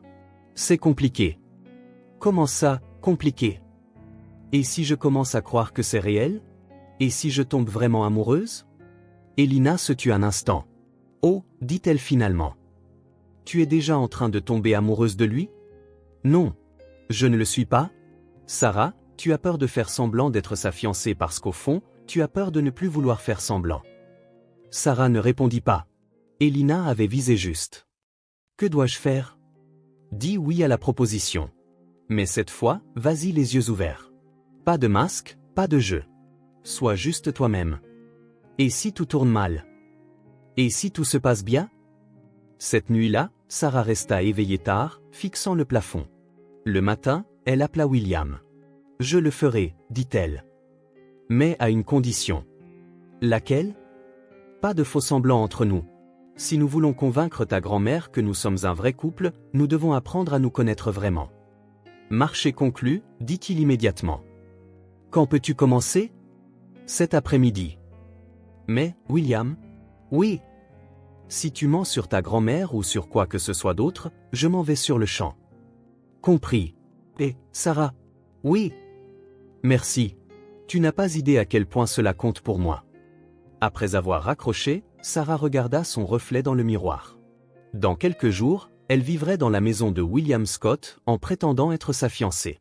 Sarah arriva chez William avec une petite valise et le sentiment grandissant qu'elle avait commis une énorme erreur. Le manoir de l'Upper East Side était encore plus impressionnant qu'elle ne l'avait imaginé. 3 étages d'élégance sobre, des jardins parfaitement entretenus et une entrée qui semblait sortie d'un film. William l'accueillit à la porte, vêtu d'une chemise bleu clair et d'un pantalon kaki. Il avait l'air nerveux, ce qui était étrangement rassurant. « Tu es venu, dit-il, comme s'il n'arrivait toujours pas à y croire. « J'ai dit que je le ferais, répondit Sarah, ajustant la sangle de sa valise. « Laisse-moi te faire visiter, dit-il en prenant son sac. « Ma grand-mère arrive demain matin. » La maison ressemblait à un musée privé. Des peintures coûteuses sur les murs, des meubles qui valaient probablement plus que tout l'appartement de Sarah, et un grand escalier menant aux étages supérieurs. C'était beau, mais froid. « Ta chambre est par ici, dit William en montant les escaliers. Elle a une salle de bain privée et une belle vue sur le jardin. La chambre était plus grande que tout le salon de Sarah. Un lit king size, des meubles en bois sombre et d'immenses fenêtres donnant sur une cour avec une fontaine. « C'est magnifique, dit-elle sincèrement. » Mais, William, j'ai l'impression de m'introduire dans un musée. Il rit, semblant se détendre un peu. Je sais. J'ai cette impression parfois aussi. J'ai acheté cette maison parce que je pensais que c'était le genre d'endroit où les gens qui réussissent étaient censés vivre, mais elle ne s'est jamais vraiment sentie comme un foyer. Où te sens-tu chez toi, alors?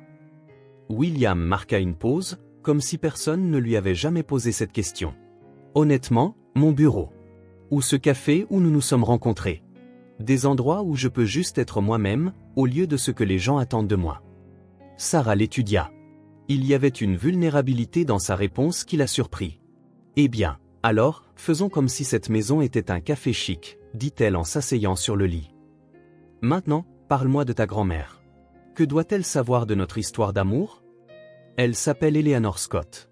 Elle a 83 ans, elle est vive comme l'éclair et ne se laisse pas berner facilement, dit William en s'installant dans un fauteuil près de la fenêtre. Elle voudra savoir comment nous nous sommes rencontrés, depuis combien de temps nous sommes ensemble, quand nous avons décidé de nous marier. Et quelle est notre histoire officielle? Je pensais qu'on resterait proche de la vérité. Nous nous sommes rencontrés il y a quelques mois. Tu vendais des bonbons et je suis tombé amoureux de ta personnalité unique. Et elle ne trouvera pas étrange que tu sortes avec quelqu'un qui vend des bonbons dans la rue. Ma grand-mère ne se soucie pas du statut social. Elle se soucie du caractère. Sarah hocha la tête, mais une inquiétude persistait. William, et si elle découvre que nous faisons semblant? Alors au moins, nous aurons essayé, dit-il simplement. Mais, Sarah, moins nous ferons semblant, mieux ce sera. Elle a un sixième sens pour tout ce qui est faux. Ce soir-là, ils dînèrent dans la salle à manger formelle. Une expérience surréaliste pour Sarah, habituée à manger sur son comptoir de cuisine. William était attentionné, l'interrogeant sur sa famille, ses études, ses rêves. C'était comme un vrai premier rendez-vous. Sans jeu, sans pari. Je peux te poser une question personnelle, dit Sarah en coupant son saumon que le chef privé de William avait préparé. Bien sûr. Pourquoi ne t'es-tu jamais vraiment marié? Je veux dire, tu as 32 ans, tu as réussi, tu es beau. William rit. Tu me trouves beau? Sarah sentit son visage s'empourprer. Ne change pas de sujet. D'accord, dit-il sérieusement. Honnêtement, je n'ai jamais rencontré quelqu'un qui me voulait pour qui j'étais vraiment, au lieu de ce que je représente. Les femmes de mon cercle social veulent le PDG, le statut, l'argent. Tu as été la première personne qui a activement essayé de se débarrasser de moi. Et c'était attirant? Extrêmement, dit-il en la regardant droit dans les yeux. Parce que cela signifiait que tu ne voulais rien de moi, et cela m'a donné la liberté d'être moi-même. Ils furent interrompus par la sonnette. William fronça les sourcils. Je n'attends personne. Quelques minutes plus tard, la gouvernante entra dans la salle à manger avec un air légèrement mal à l'aise. Monsieur Scott, mademoiselle Victoria Ashworth est ici. Elle dit que c'est important. William soupira. Faites-la entrer. Victoria entra, vêtue d'une robe de créateur noir et avec un regard qui était un mélange de curiosité et d'irritation. Quand elle vit Sarah, ses lèvres se courbèrent en un sourire tout sauf amical. William, chéri, dit-elle en lui embrassant la joue possessivement. Je dois te parler. C'est à propos de demain. Demain? L'événement caritatif de la Fondation Whitmore. As-tu oublié que tu avais confirmé comme étant mon cavalier? Sarah sentit son estomac se nouer. William avait l'air sincèrement surpris. Victoria, je n'ai rien confirmé. Et de toute façon, je ne peux pas y aller. Ma grand-mère arrive. Ta grand-mère comprendra. Cet événement est important pour les affaires. Victoria jeta un coup d'œil à Sarah comme si elle était une nuisance. Je suis sûr que ton ami comprendra. En fait, dit Sarah en se levant, sa fiancée ne comprendra pas. Le silence tomba instantanément. Les yeux de Victoria s'écarquillèrent. Excusez-moi? Sarah regarda William, qui semblait surpris mais pas mécontent de l'annonce. William et moi sommes fiancés, dit Sarah en levant sa main gauche où elle avait placé une simple bague qu'elle avait apportée de chez elle. Alors je suppose que tu devras trouver quelqu'un d'autre pour t'accompagner. Victoria regarda la main de Sarah, puis William, et de nouveau Sarah. C'est ridicule, dit-elle finalement. William, tu ne peux pas être sérieux. Je suis tout à fait sérieux, dit William en se levant et en se plaçant à côté de Sarah. Sarah et moi allons nous marier. Quand? Exigea Victoria. Parce que la semaine dernière, tu étais célibataire. Les choses ont changé rapidement, répondit Sarah avant que William ne puisse parler. Parfois, quand on rencontre la bonne personne, on le sait, tout simplement. Victoria rit, mais c'était un rire froid. La bonne personne? Ma chérie, tu n'as aucune idée du monde dans lequel tu mets les pieds. Tu penses que tu peux simplement débarquer et t'intégrer dans sa vie, dans notre monde? Sarah sentit son irritation monter. Notre monde?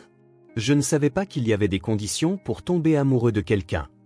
Il y en a. Victoria se rapprocha, sa voix plus tranchante. Il y a des dîners où tu ne sauras pas quelle fourchette utiliser.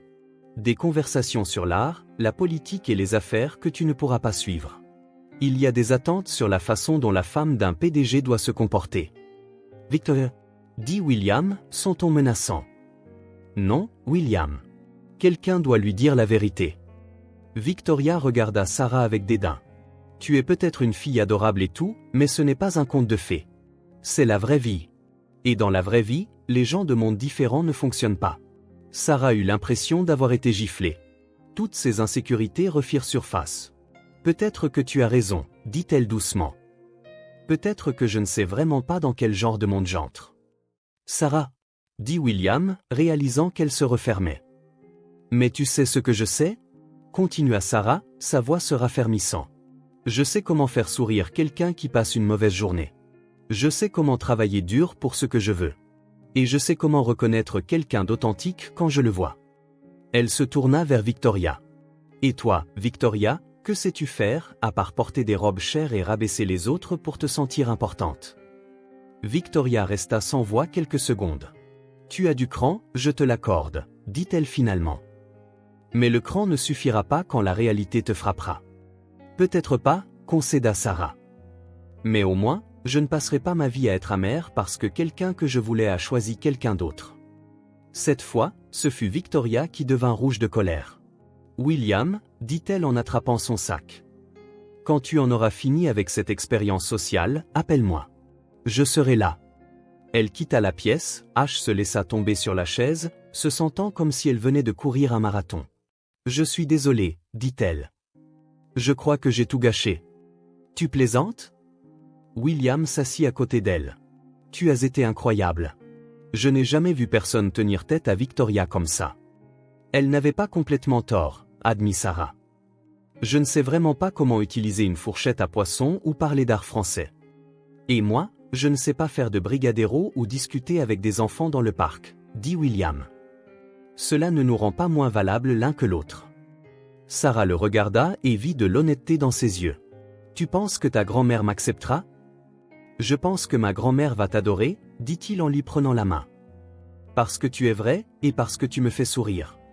Cette nuit-là, Sarah était allongée sur le grand lit, fixant le plafond orné. Demain, elle rencontrerait Eleanor Scott et devrait la convaincre qu'elle était la bonne femme pour son petit-fils.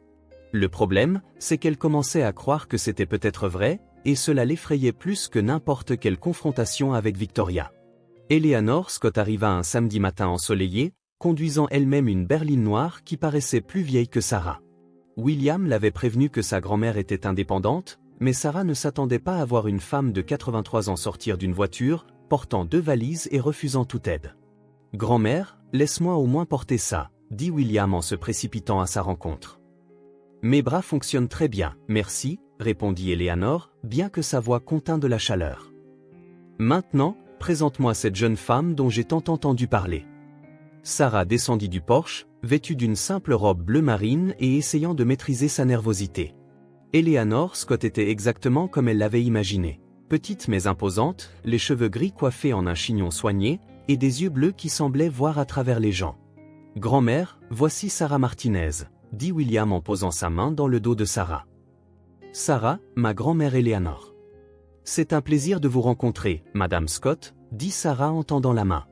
Eleanor l'étudia quelques secondes avant d'ignorer la poignée de main et de prendre Sarah dans ses bras. « Pas de Madame Scott avec moi. Appelle-moi grand-mère Eleanor, comme le reste de la famille, dit-elle en reculant pour mieux regarder Sarah. Alors, c'est toi la jeune femme qui a réussi à dompter mon petit-fils impossible? Sarah rit nerveusement. Je ne suis pas sûre d'avoir dompté qui que ce soit. Je pense qu'il m'a peut-être dompté. Oh, elle est intelligente, dit Eleanor à William. Elle me plaît déjà. Pendant le déjeuner, Eleanor posa des questions sur tout, la famille de Sarah, ses études, comment elle avait rencontré William et ses projets d'avenir. Sarah répondit aussi honnêtement que possible, ne laissant de côté que les détails sur les paris et les faux-semblants. « Alors, tu vends des bonbons que tu fais toi-même » demanda Eleanor en coupant son saumon grillé. « Oui, j'ai appris de ma mère quand j'étais petite. »« C'est une tradition familiale » dit Sarah. « Ce n'est pas très glamour, mais ça aide à payer l'école. »« Glamour » Eleanor rit. « Ma chère, j'ai grandi dans une ferme. Je me levais à 5 heures du matin pour traire les vaches avant l'école. Le travail honnête n'est jamais quelque chose dont il faut avoir honte. » William observait l'échange entre les deux femmes avec une expression que Sarah n'arrivait pas à déchiffrer. C'était quelque chose qui ressemblait à de l'espoir. « William m'a dit que vous aviez perdu vos parents très jeunes, » dit Sarah en se tournant vers Eleanor. « C'est vrai. Il est venu vivre avec moi quand il avait 8 ans. C'était un petit garçon têtu et fier, toujours en train d'essayer de prouver qu'il pouvait tout faire tout seul, » dit Eleanor en regardant William avec affection. « Certaines choses ne changent jamais. »« Grand-mère, » protesta William en rougissant un peu. « Quoi, c'est vrai. Tu as toujours du mal à accepter de l'aide ou à admettre que tu as besoin de quelqu'un. » Sarah regarda William, reconnaissant quelque chose dans la description. Elle aussi avait du mal à accepter de l'aide. Après le déjeuner, Eleanor suggéra une promenade dans le jardin. Sarah était nerveuse, mais William lui prit discrètement la main, lui donnant un sentiment de réconfort silencieux. « Tu as des mains qui travaillent, » remarqua Eleanor, remarquant le geste. « J'aime ça. Les mains qui fabriquent des choses ont toujours de bonnes histoires. » Ils s'assirent sur un banc près de la fontaine centrale. Eleanor ferma les yeux et tourna son visage vers le soleil. « Tu sais, Sarah, j'avais peur que William finisse célibataire et aigri, » dit-elle soudainement. « Il a toujours été si concentré sur le travail, si contrôlé. Mais depuis qu'il a commencé à parler de toi, il y a une légèreté en lui que je n'ai pas vue depuis des années. » Sarah sentit son cœur s'accélérer. Elle regarda William, qui observait les poissons dans la fontaine avec une expression pensive. « C'est un homme bon, » dit Sarah, réalisant qu'elle le pensait vraiment. « Parfois, je pense qu'il se cache derrière le travail parce qu'il a peur d'être déçu. » Très perspicace, opina Eleanor. « Et toi, de quoi as-tu peur ?» La question prit Sarah au dépourvu. « J'ai peur de ne pas être assez, » admit-elle. « De toujours tendre vers quelque chose qui est juste hors de ma portée. »« Ah, » dit Eleanor doucement, prenant la main de Sarah. « Ma chère, si William t'a choisi, c'est parce que tu es plus que suffisante. Il est peut-être têtu, mais ce n'est pas un imbécile. » Cet après-midi-là, William suggéra qu'ils préparent le dîner ensemble. Eleanor insista pour aider, malgré ses protestations. « Grand-mère, tu devrais te reposer. »« N'importe quoi. Cuisiner est relaxant. Et puis, je veux voir comment vous travaillez tous les deux. » La cuisine du manoir était plus grande que tout l'appartement de Sarah, avec des appareils professionnels qu'elle savait à peine utiliser. Mais quand William commença à hacher des oignons et qu'Eleanor se mit à préparer les épices, Sarah se sentit chez elle. « William, tu coupes ces oignons comme si c'était des diamants, » dit Sarah en lui prenant le couteau. « Laisse-moi faire. »« Je sais hacher des oignons, » protesta-t-il. « Je sais, mais tu fais des morceaux trop parfaits. Pour un ragoût, ils devraient être un peu inégaux. » Eleanor observait l'échange avec intérêt. « Elle a raison, William.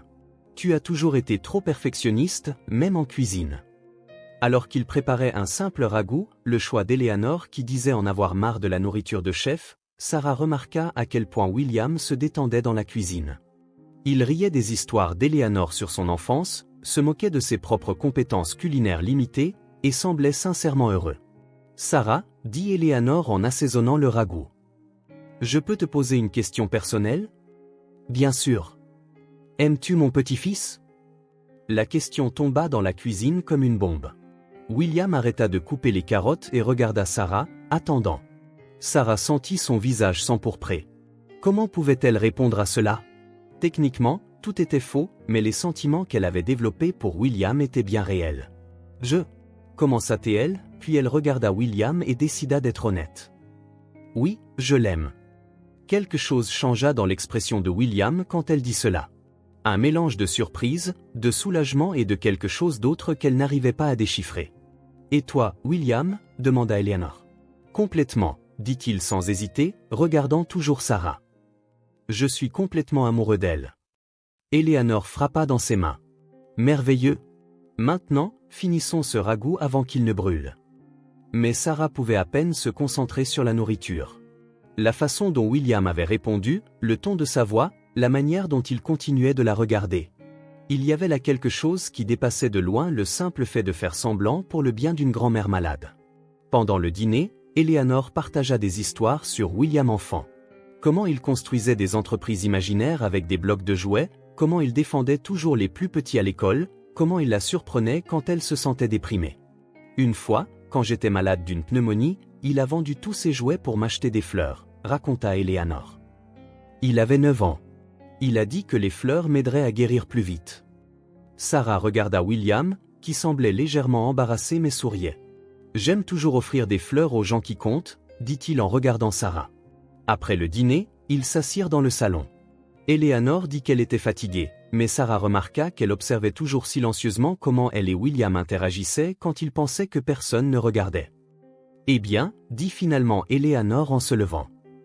Je crois que je vais me coucher. Le voyage a été long. Elle embrassa William sur le front, puis se dirigea vers Sarah. Merci pour le dîner, murmura-t-elle à son oreille. Ça faisait longtemps que je n'avais pas vu mon petit-fils aussi heureux. Tu es bonne pour lui. Quand Eleanor monta, Sarah et William se retrouvèrent seuls dans la pièce. Le silence entre eux était lourd de tout ce qui avait été dit pendant le dîner. Tu lui as menti, dit finalement William. Sarah sentit son estomac se nouer. À propos de quoi? Quand tu as dit que tu m'aimais. William. Parce que si c'était un mensonge, c'était le mensonge le plus convaincant que j'ai jamais entendu, dit-il en se rapprochant. Mais si c'était la vérité? Sarah le regarda, le cœur battant. Et si c'était la vérité? Alors tout change, dit-il, se tenant maintenant juste en face d'elle. Parce que je ne mentais pas quand j'ai dit que je suis amoureux de toi. Cette fois, quand il se pencha, Sarah ne recula pas.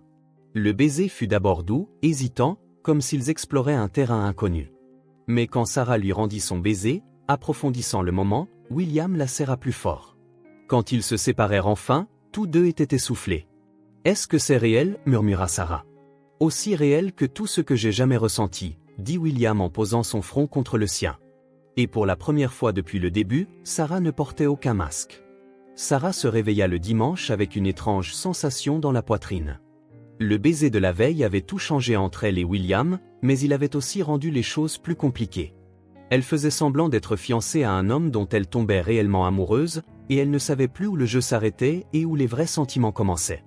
Elle descendit à la cuisine et trouva Eleanor déjà levée, sirotant un café et lisant le journal. « Bonjour, ma chère, dit la vieille femme. Bien dormi? Oui, merci, mentit Sarah en se versant du café. Vous êtes levée tôt. Vieilles habitudes. À la ferme, on se levait toujours avec le soleil. Sarah s'assit à la table de la cuisine, une table plus petite et plus chaleureuse que celle de la salle à manger formelle. Je peux vous demander quelque chose, dit Eleanor soudainement. Bien sûr. Êtes-vous vraiment fiancée ou est-ce juste une comédie pour une vieille femme malade? Sarah faillit laisser tomber sa tasse de café. Elle regarda Eleanor, qui l'observait avec ses yeux bleus perçants. Je ne sais pas de quoi vous voulez parler. Eleanor gloussa doucement. Ma chère, j'ai élevé William. Je connais toutes ses expressions, chaque petit geste. Et vous deux, vous en faites trop pour avoir l'air d'un couple établi. Sarah sentit son visage s'empourprer. Que voulez-vous dire? Les couples qui sont ensemble depuis des mois ne se regardent pas avec ce mélange de désir et d'hésitation. Ils ne se touchent pas comme s'ils se découvraient encore. Et ils ne sont certainement pas surpris quand l'autre dit « je t'aime ». Sarah baissa les yeux sur sa tasse, ne sachant que dire. Mais vous savez quoi, continua Eleanor, ça ne me dérange pas. Vous faites peut-être semblant d'être un couple, mais les sentiments sont réels. On ne peut pas simuler la façon dont vous vous regardez. Madame Scott? Eleanor, la corrigea-t-elle. Et il n'est pas nécessaire de vous expliquer. William doit avoir ses raisons pour monter cette comédie. Ça a probablement à voir avec son habitude d'essayer de tout résoudre tout seul. Mais je peux dire qu'il tient vraiment à toi. Juste à ce moment, William entra dans la cuisine, les cheveux en bataille et portant un t-shirt décontracté.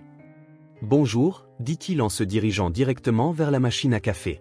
« Vous êtes déjà en train de comploter quelque chose ?»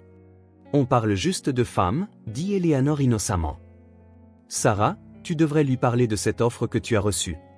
Les yeux de Sarah s'écarquillèrent. Quelle offre? Oh, c'est vrai, improvisa-t-elle. L'offre? William se tourna, alerte. Quelle offre? Eleanor sourit à Sarah, s'amusant clairement. Je vais vous laisser parler. Je vais faire un tour dans le jardin. Après son départ, William s'assit à côté de Sarah. Quelle offre? Répéta-t-il. Ta grand-mère testait notre dynamique, expliqua Sarah. Elle sait, William. Elle sait que nous ne sommes pas vraiment fiancés. William soupira et passa ses mains dans ses cheveux. Je me doutais qu'elle le découvrirait. Elle a toujours été perspicace. Alors, et maintenant? Elle va nous dénoncer? Non. Si elle pensait que c'était complètement faux, elle m'aurait déjà confronté. Le fait qu'elle en plaisante signifie qu'elle voit quelque chose de réel entre nous. Ils restèrent assis en silence un moment, sirotant leur café, réfléchissant à la conversation. William, dit finalement Sarah. À propos d'hier soir, le baiser? Oui. Ça complique les choses. Pourquoi? Parce que maintenant, je ne sais plus ce qui est réel et ce qui est simulé, et ça me fait peur. William se tourna pour lui faire face complètement. Sarah, je vais être totalement honnête avec toi. Hier soir, c'était réel. Tout ce que j'ai ressenti, tout ce que j'ai dit, c'était réel. Mais après? Quand ta grand-mère partira et que nous n'aurons plus à faire semblant. Qui a dit quoi que ce soit à propos de faire semblant? Avant que Sarah ne puisse répondre, le téléphone de William sonna. Il regarda l'écran et fronça les sourcils.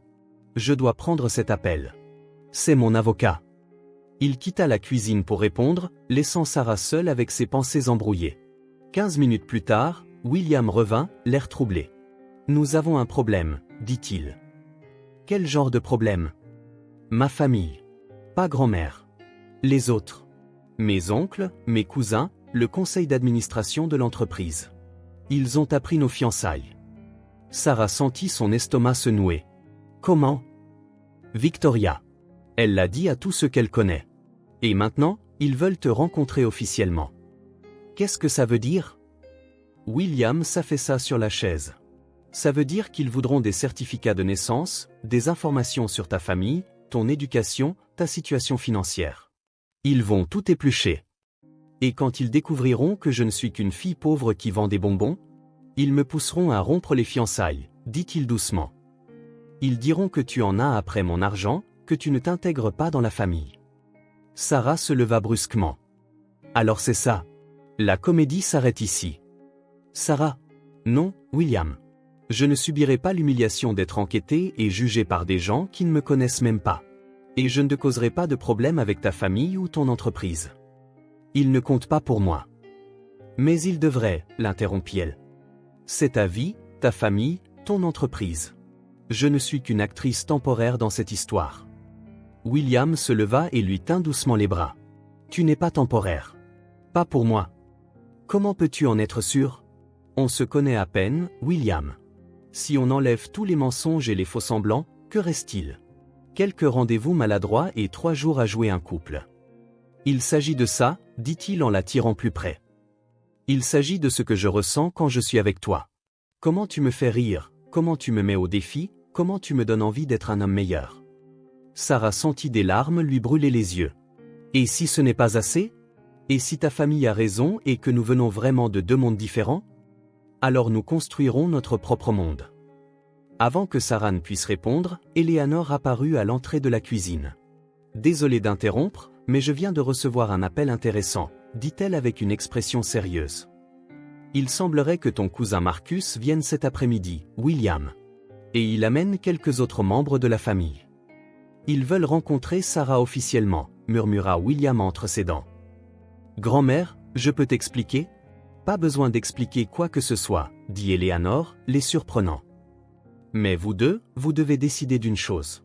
Allez-vous affronter cela ensemble, ou laisser les autres décider de votre avenir à votre place? Sarah regarda entre William et Eleanor, sentant le poids de la décision. Combien de temps avons-nous? Demanda-t-elle finalement. Environ 4 heures, répondit Eleanor. Alors, dit Sarah en prenant une profonde inspiration, nous ferions mieux de commencer à préparer notre histoire. La vraie, cette fois. William sourit pour la première fois depuis qu'il avait répondu au téléphone. Tu es sûr? Non, admit Sarah. Mais je vais essayer quand même. Parce que tu avais raison sur une chose. Ce que je ressens pour toi est réel, et ça vaut la peine de se battre. Eleanor frappa dans ses mains. Excellent. Maintenant, faisons en sorte que vous ayez l'air d'un couple qui se connaît vraiment.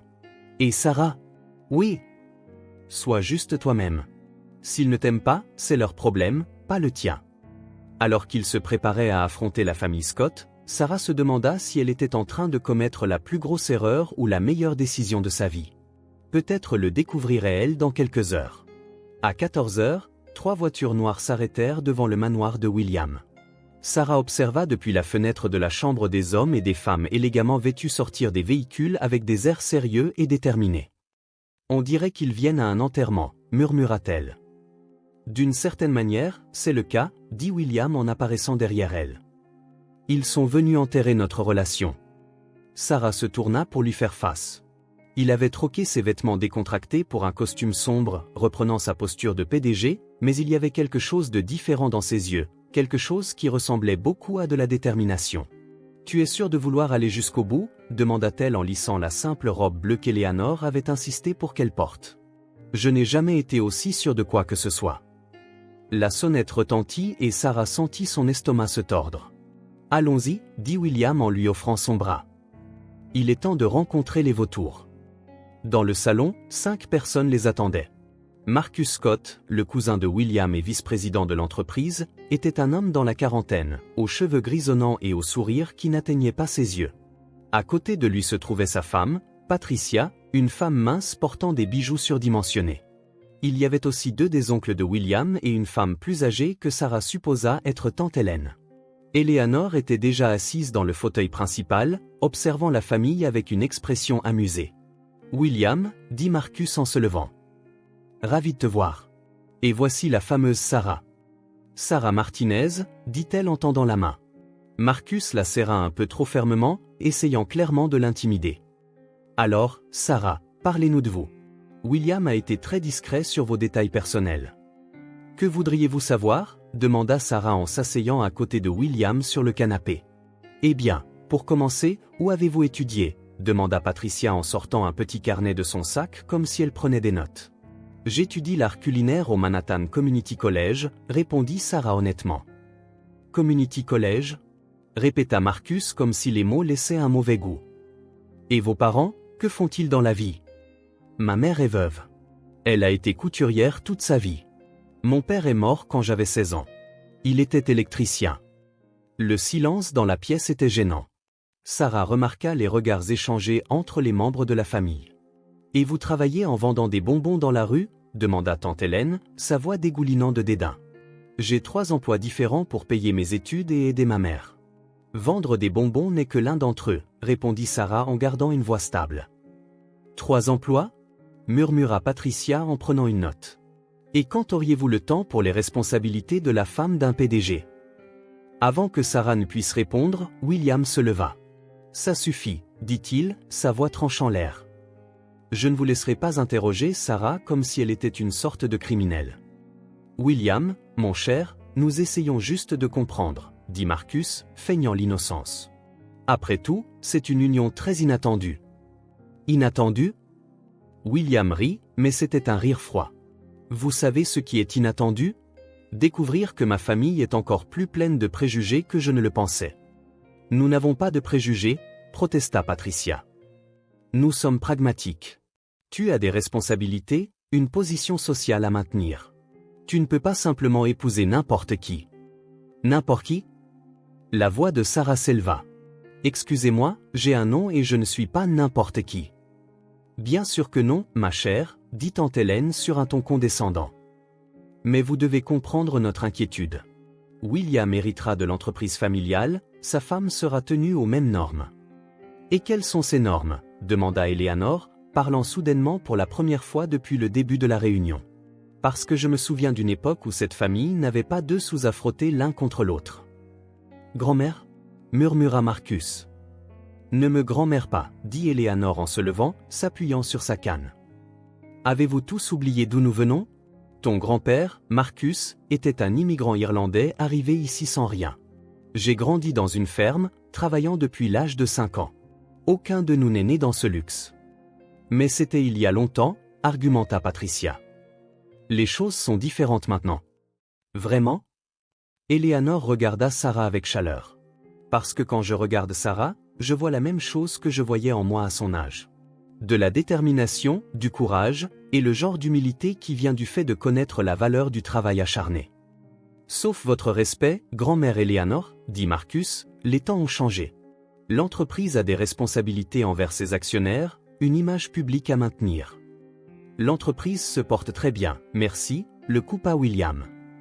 Et ma vie personnelle n'est pas sujette à discussion par le conseil d'administration. Ta vie personnelle affecte l'entreprise quand tu en es le PDG, rétorqua Marcus. Alors peut-être est-il temps que je reconsidère mon rôle de PDG. Le silence qui suivit fut assourdissant. Sarah regarda William, choquée. William, qu'est-ce que tu dis? Murmura-t-elle.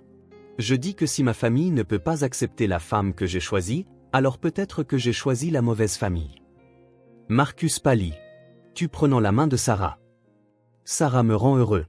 Elle me met au défi, me fait rire, me donne envie d'être un homme meilleur. Et si vous ne pouvez pas voir ça, alors le problème est le vôtre. William, dit Sarah doucement. Tu n'as pas à faire ça pour moi. Je ne le fais pas pour toi, dit-il en se tournant pour lui faire face. Je le fais pour nous. Parce que j'ai enfin trouvé quelqu'un qui compte plus pour moi que n'importe quelle entreprise ou approbation familiale. Patricia se leva brusquement. C'est ridicule. Tu vas tout jeter par-dessus bord pour un caprice. Un caprice?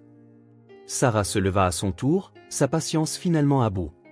Vous avez passé tout l'après-midi à me juger sans même essayer de me connaître.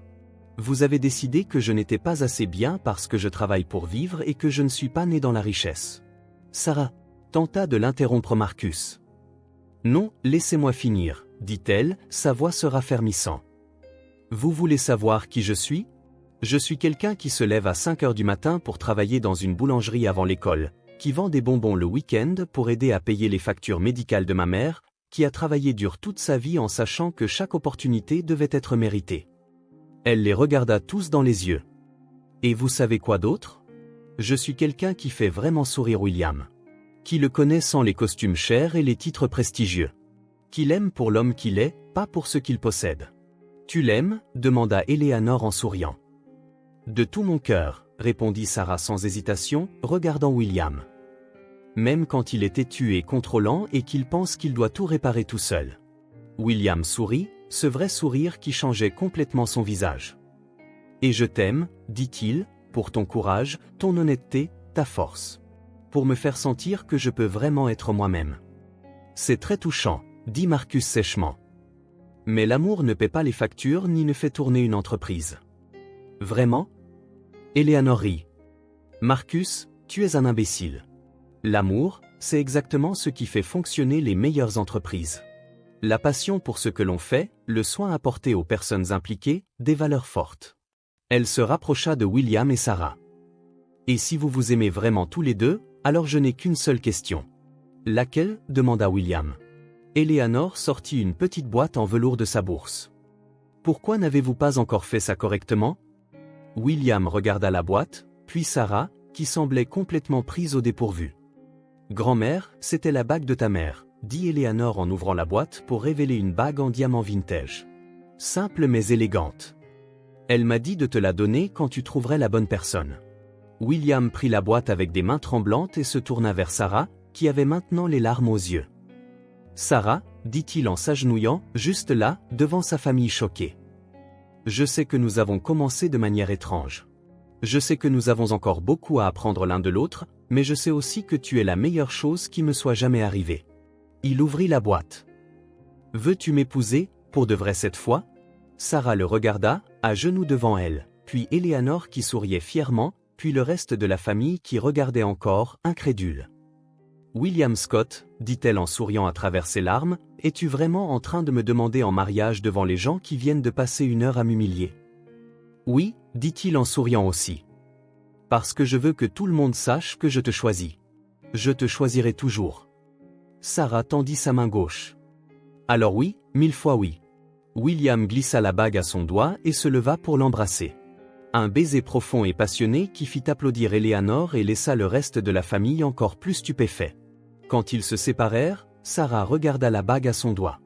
Elle était parfaite. Pas ta bague sans grave l'œil, mais pleine de sens. Eh bien, dit finalement Marcus, la voix raide. C'était inattendu. Toute la vie de William a été inattendue, dit Eleanor joyeusement. Et regardez comme il a bien réussi. Patricia ferma son petit carnet.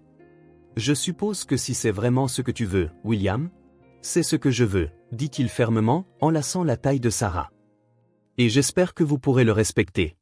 Marcus, bienvenue dans la famille, Sarah. J'espère que nous pourrons repartir sur de nouvelles bases. J'aimerais beaucoup, dit Sarah, surprenant tout le monde par sa grâce. Après le départ de la famille, qui promit de réfléchir à tout ce qui avait été dit, Sarah, William et Eleanor s'assirent dans le salon, encore en train de tout assimiler. Alors, dit Eleanor, c'est quand le mariage? William et Sarah se regardèrent. Eh bien, dit Sarah, comme nous venons de nous fiancer pour de vrai il y a 10 minutes, peut-être devrions-nous y réfléchir. Et si c'était le week-end prochain, suggéra William. Le week-end prochain? Les yeux de Sarah s'écarquillèrent. Pourquoi attendre? Il lui prit la main. Nous savons déjà que nous nous aimons, nous savons déjà que nous voulons être ensemble, alors pourquoi attendre? Eleanor frappa de nouveau dans ses mains. J'adore. Un mariage simple, juste la famille proche et les amis. Sarah les regarda tous les deux, sentant que sa vie avait de nouveau basculé. Vous êtes fous, tous les deux, dit-elle, mais elle souriait. Complètement fou, acquiesça William en l'embrassant à nouveau. Et pour la première fois depuis le début, Sarah ne faisait pas semblant d'être quelqu'un d'autre. Elle était exactement qui elle était, une fille travailleuse qui aimait sa famille, qui n'avait pas peur de se battre pour ce qu'elle voulait, et elle était sur le point d'épouser l'homme de ses rêves. Une semaine plus tard, un samedi après-midi, le jardin derrière le manoir de William avait été transformé en un décor de rêve. Eleanor avait insisté pour tout organiser elle-même, et le résultat était tout simplement magique. Sarah regarda par la fenêtre de la chambre, vêtue de la robe de mariée qu'Eleanor avait portée 50 ans plus tôt, une robe vintage en dentelle délicate avec des manches 3/4 et une traîne subtile. Elina avait fait de petites retouches pour qu'elle lui aille parfaitement, et le résultat était à couper le souffle. « Tu es magnifique, ma chérie », dit Diane Martinez, sa mère, en ajustant le simple voile dans les cheveux de Sarah. Elina apparut à la porte, vêtue d'une robe lavande en tant que demoiselle d'honneur. « Sarah, il est temps. Et toi ?» Elle s'interrompit. « Oh mon Dieu, tu es parfaite. » William attendait à l'hôtel, debout à côté de l'officiant. Il portait un smoking bleu marine et ne pouvait s'arrêter de sourire. Quand la musique commença, il regarda vers la maison et tout son visage s'illumina. Sarah sortit sur le porche, tenant un simple bouquet de roses blanches et prenant une profonde inspiration. Sa mère se tenait à sa gauche et Elina à sa droite, la soutenant toutes deux dans ce moment des plus importants. Alors qu'elle descendait l'allée couverte de pétales qu'Eleanor avait arrangée, Sarah se sentit flotter. Tous les yeux étaient sur elle, mais le seul regard qui comptait était celui de William. Il la regardait comme si elle était la chose la plus précieuse au monde, et Sarah sentit des larmes de joie emplir ses yeux. À mi-chemin de l'allée, sa mère murmura « Ton père serait si fier ». Quand elles atteignirent l'hôtel, Diane embrassa le front de Sarah et plaça sa main dans celle de William. « Prends bien soin d'elle, dit-elle doucement. »« De toute ma vie, » répondit William en embrassant la main de Diane.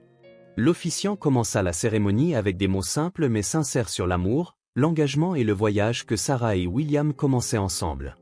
Quand vint le moment des vœux, William sortit un morceau de papier de sa poche. « Sarah, » commença-t-il, la voix légèrement chancelante. « J'ai écrit et réécrit ces vœux 20 fois, essayant de trouver les mots parfaits, mais la vérité est qu'il n'y a pas de mots parfaits pour décrire ce que tu signifies pour moi. » Il la regarda droit dans les yeux. « Tu m'as appris qu'être vulnérable n'est pas une faiblesse, c'est du courage. Que rire de soi-même est libérateur. Que le véritable amour ne consiste pas à être parfait, mais à accepter et à célébrer les imperfections de l'autre. » Des larmes coulaient sur le visage de Sarah. « Je promets de soutenir tous tes rêves, même les plus fous. Je promets de ne jamais essayer de te changer, parce que tu es parfaite telle que tu es. Et je promets de t'aimer chaque jour. Pas seulement les jours faciles, mais surtout les jours difficiles. » Quand ce fut le tour de Sarah, elle n'eut pas besoin de papier. Les mots venaient directement de son cœur. William, quand nous nous sommes rencontrés, j'essayais d'être n'importe qui sauf moi-même. Et tu as été la première personne qui m'a donné envie d'enlever tous les masques. » Elle lui tint fermement les mains. « Tu m'as appris que je peux être forte et vulnérable à la fois. Que je peux rêver grand sans perdre mes valeurs. Que je peux faire confiance à quelqu'un sans perdre mon indépendance. Je promets d'être ta partenaire, pas ton ombre. Je promets de te défier quand tu seras trop têtu. Et je promets de t'aimer, non pas pour ce que tu as, mais pour qui tu es quand personne ne regarde. » Quand l'officiant leur demanda s'ils s'acceptaient comme mari et femme, ils répondirent tous deux oui d'une voix ferme et pleine d'émotion. « Par les pouvoirs qui me sont conférés, je vous déclare maintenant mari et femme. Vous pouvez embrasser la mariée. » Le baiser fut long, plein de passion et de promesses silencieuses. Les invités éclatèrent en applaudissements et en acclamations joyeuses, mais Sarah et William les remarquèrent à peine. Ils étaient perdus dans leur propre monde. Quand ils se séparèrent enfin, William lui murmura à l'oreille « Bonjour, Madame Scott. »« Bonjour, mon mari » murmura-t-elle en retour, en riant. La réception fut petite mais parfaite. Eleanor et Diane s'entendirent tout de suite, partageant des recettes de famille et racontant des histoires d'enfance embarrassantes sur Sarah et William. Elina fit un discours hilarant sur le fait qu'elle était sûre que Sarah rendrait William fou d'ici 6 mois. Même Marcus porta un toast respectueux, admettant qu'il avait peut-être jugé Sarah trop vite. À la fin de la soirée, lorsque les derniers invités furent partis, Sarah et William s'assirent ensemble sur la balançoire du jardin, encore dans leurs vêtements de mariage, regardant les étoiles. « Alors, » dit William en jouant avec la bague à son doigt. « Qu'est-ce que ça fait d'être une femme mariée ? C'est effrayant, ami. » Heureux, plein d'espoir, et encore un peu confus sur la façon dont nous en sommes arrivés là. « Moi aussi, » rit-il. « Mais je ne regrette rien. »« Moi non plus, » dit Sarah en s'appuyant contre lui. « Pas même les déguisements ridicules. »« Surtout les déguisements ridicules, » acquiesça William en l'embrassant sur le sommet de la tête. Des mois plus tard, Sarah obtint son diplôme avec mention et ouvrit sa propre boulangerie, Sarah Sweets, dans un charmant local de Greenwich Village. L'entreprise décolla rapidement, attirant une clientèle fidèle non seulement pour les délicieuses friandises, mais aussi pour l'énergie chaleureuse que Sarah mettait dans tout ce qu'elle faisait. William avait trouvé un meilleur équilibre entre le travail et la vie, surtout après que Sarah l'eut convaincu de prendre un partenaire pour partager les responsabilités de l'entreprise. Ils voyageaient ensemble, cuisinaient ensemble, et William apprit même à faire un brigadeiro décent. Un matin de printemps, Sarah était dans les toilettes de la boulangerie, fixant un test de grossesse positif, le cœur battant à tout rompre. Elle et William avaient parlé d'avoir des enfants, mais toujours comme quelque chose pour l'avenir. Apparemment, l'avenir était arrivé. Cet après-midi-là, elle ferma la boulangerie plus tôt et passa des heures à planifier comment l'annoncer à William. Elle voulait que ce soit spécial, quelque chose dont il se souviendrait toujours. Quand William rentra à la maison, il trouva la salle à manger éclairée de bougies et un magnifique dîner qui l'attendait. « Quelle est l'occasion » demanda-t-il en l'embrassant. « Je voulais juste faire quelque chose de spécial pour mon mari » répondit Sarah, essayant de cacher sa nervosité. Pendant le dîner, elle était visiblement anxieuse, et William le remarqua. « Ça va ? Tu as l'air nerveuse. »« Je le suis, Amir. Parce que j'ai quelque chose à te dire. » Elle se leva, alla à la cuisine et revint avec une petite boîte enveloppée dans du papier bleu. « Un cadeau » demanda William, curieux. « Ouvre-le. » À l'intérieur se trouvait un minuscule chausson de bébé bleu et une note qui disait « Papa, j'ai hâte de te rencontrer.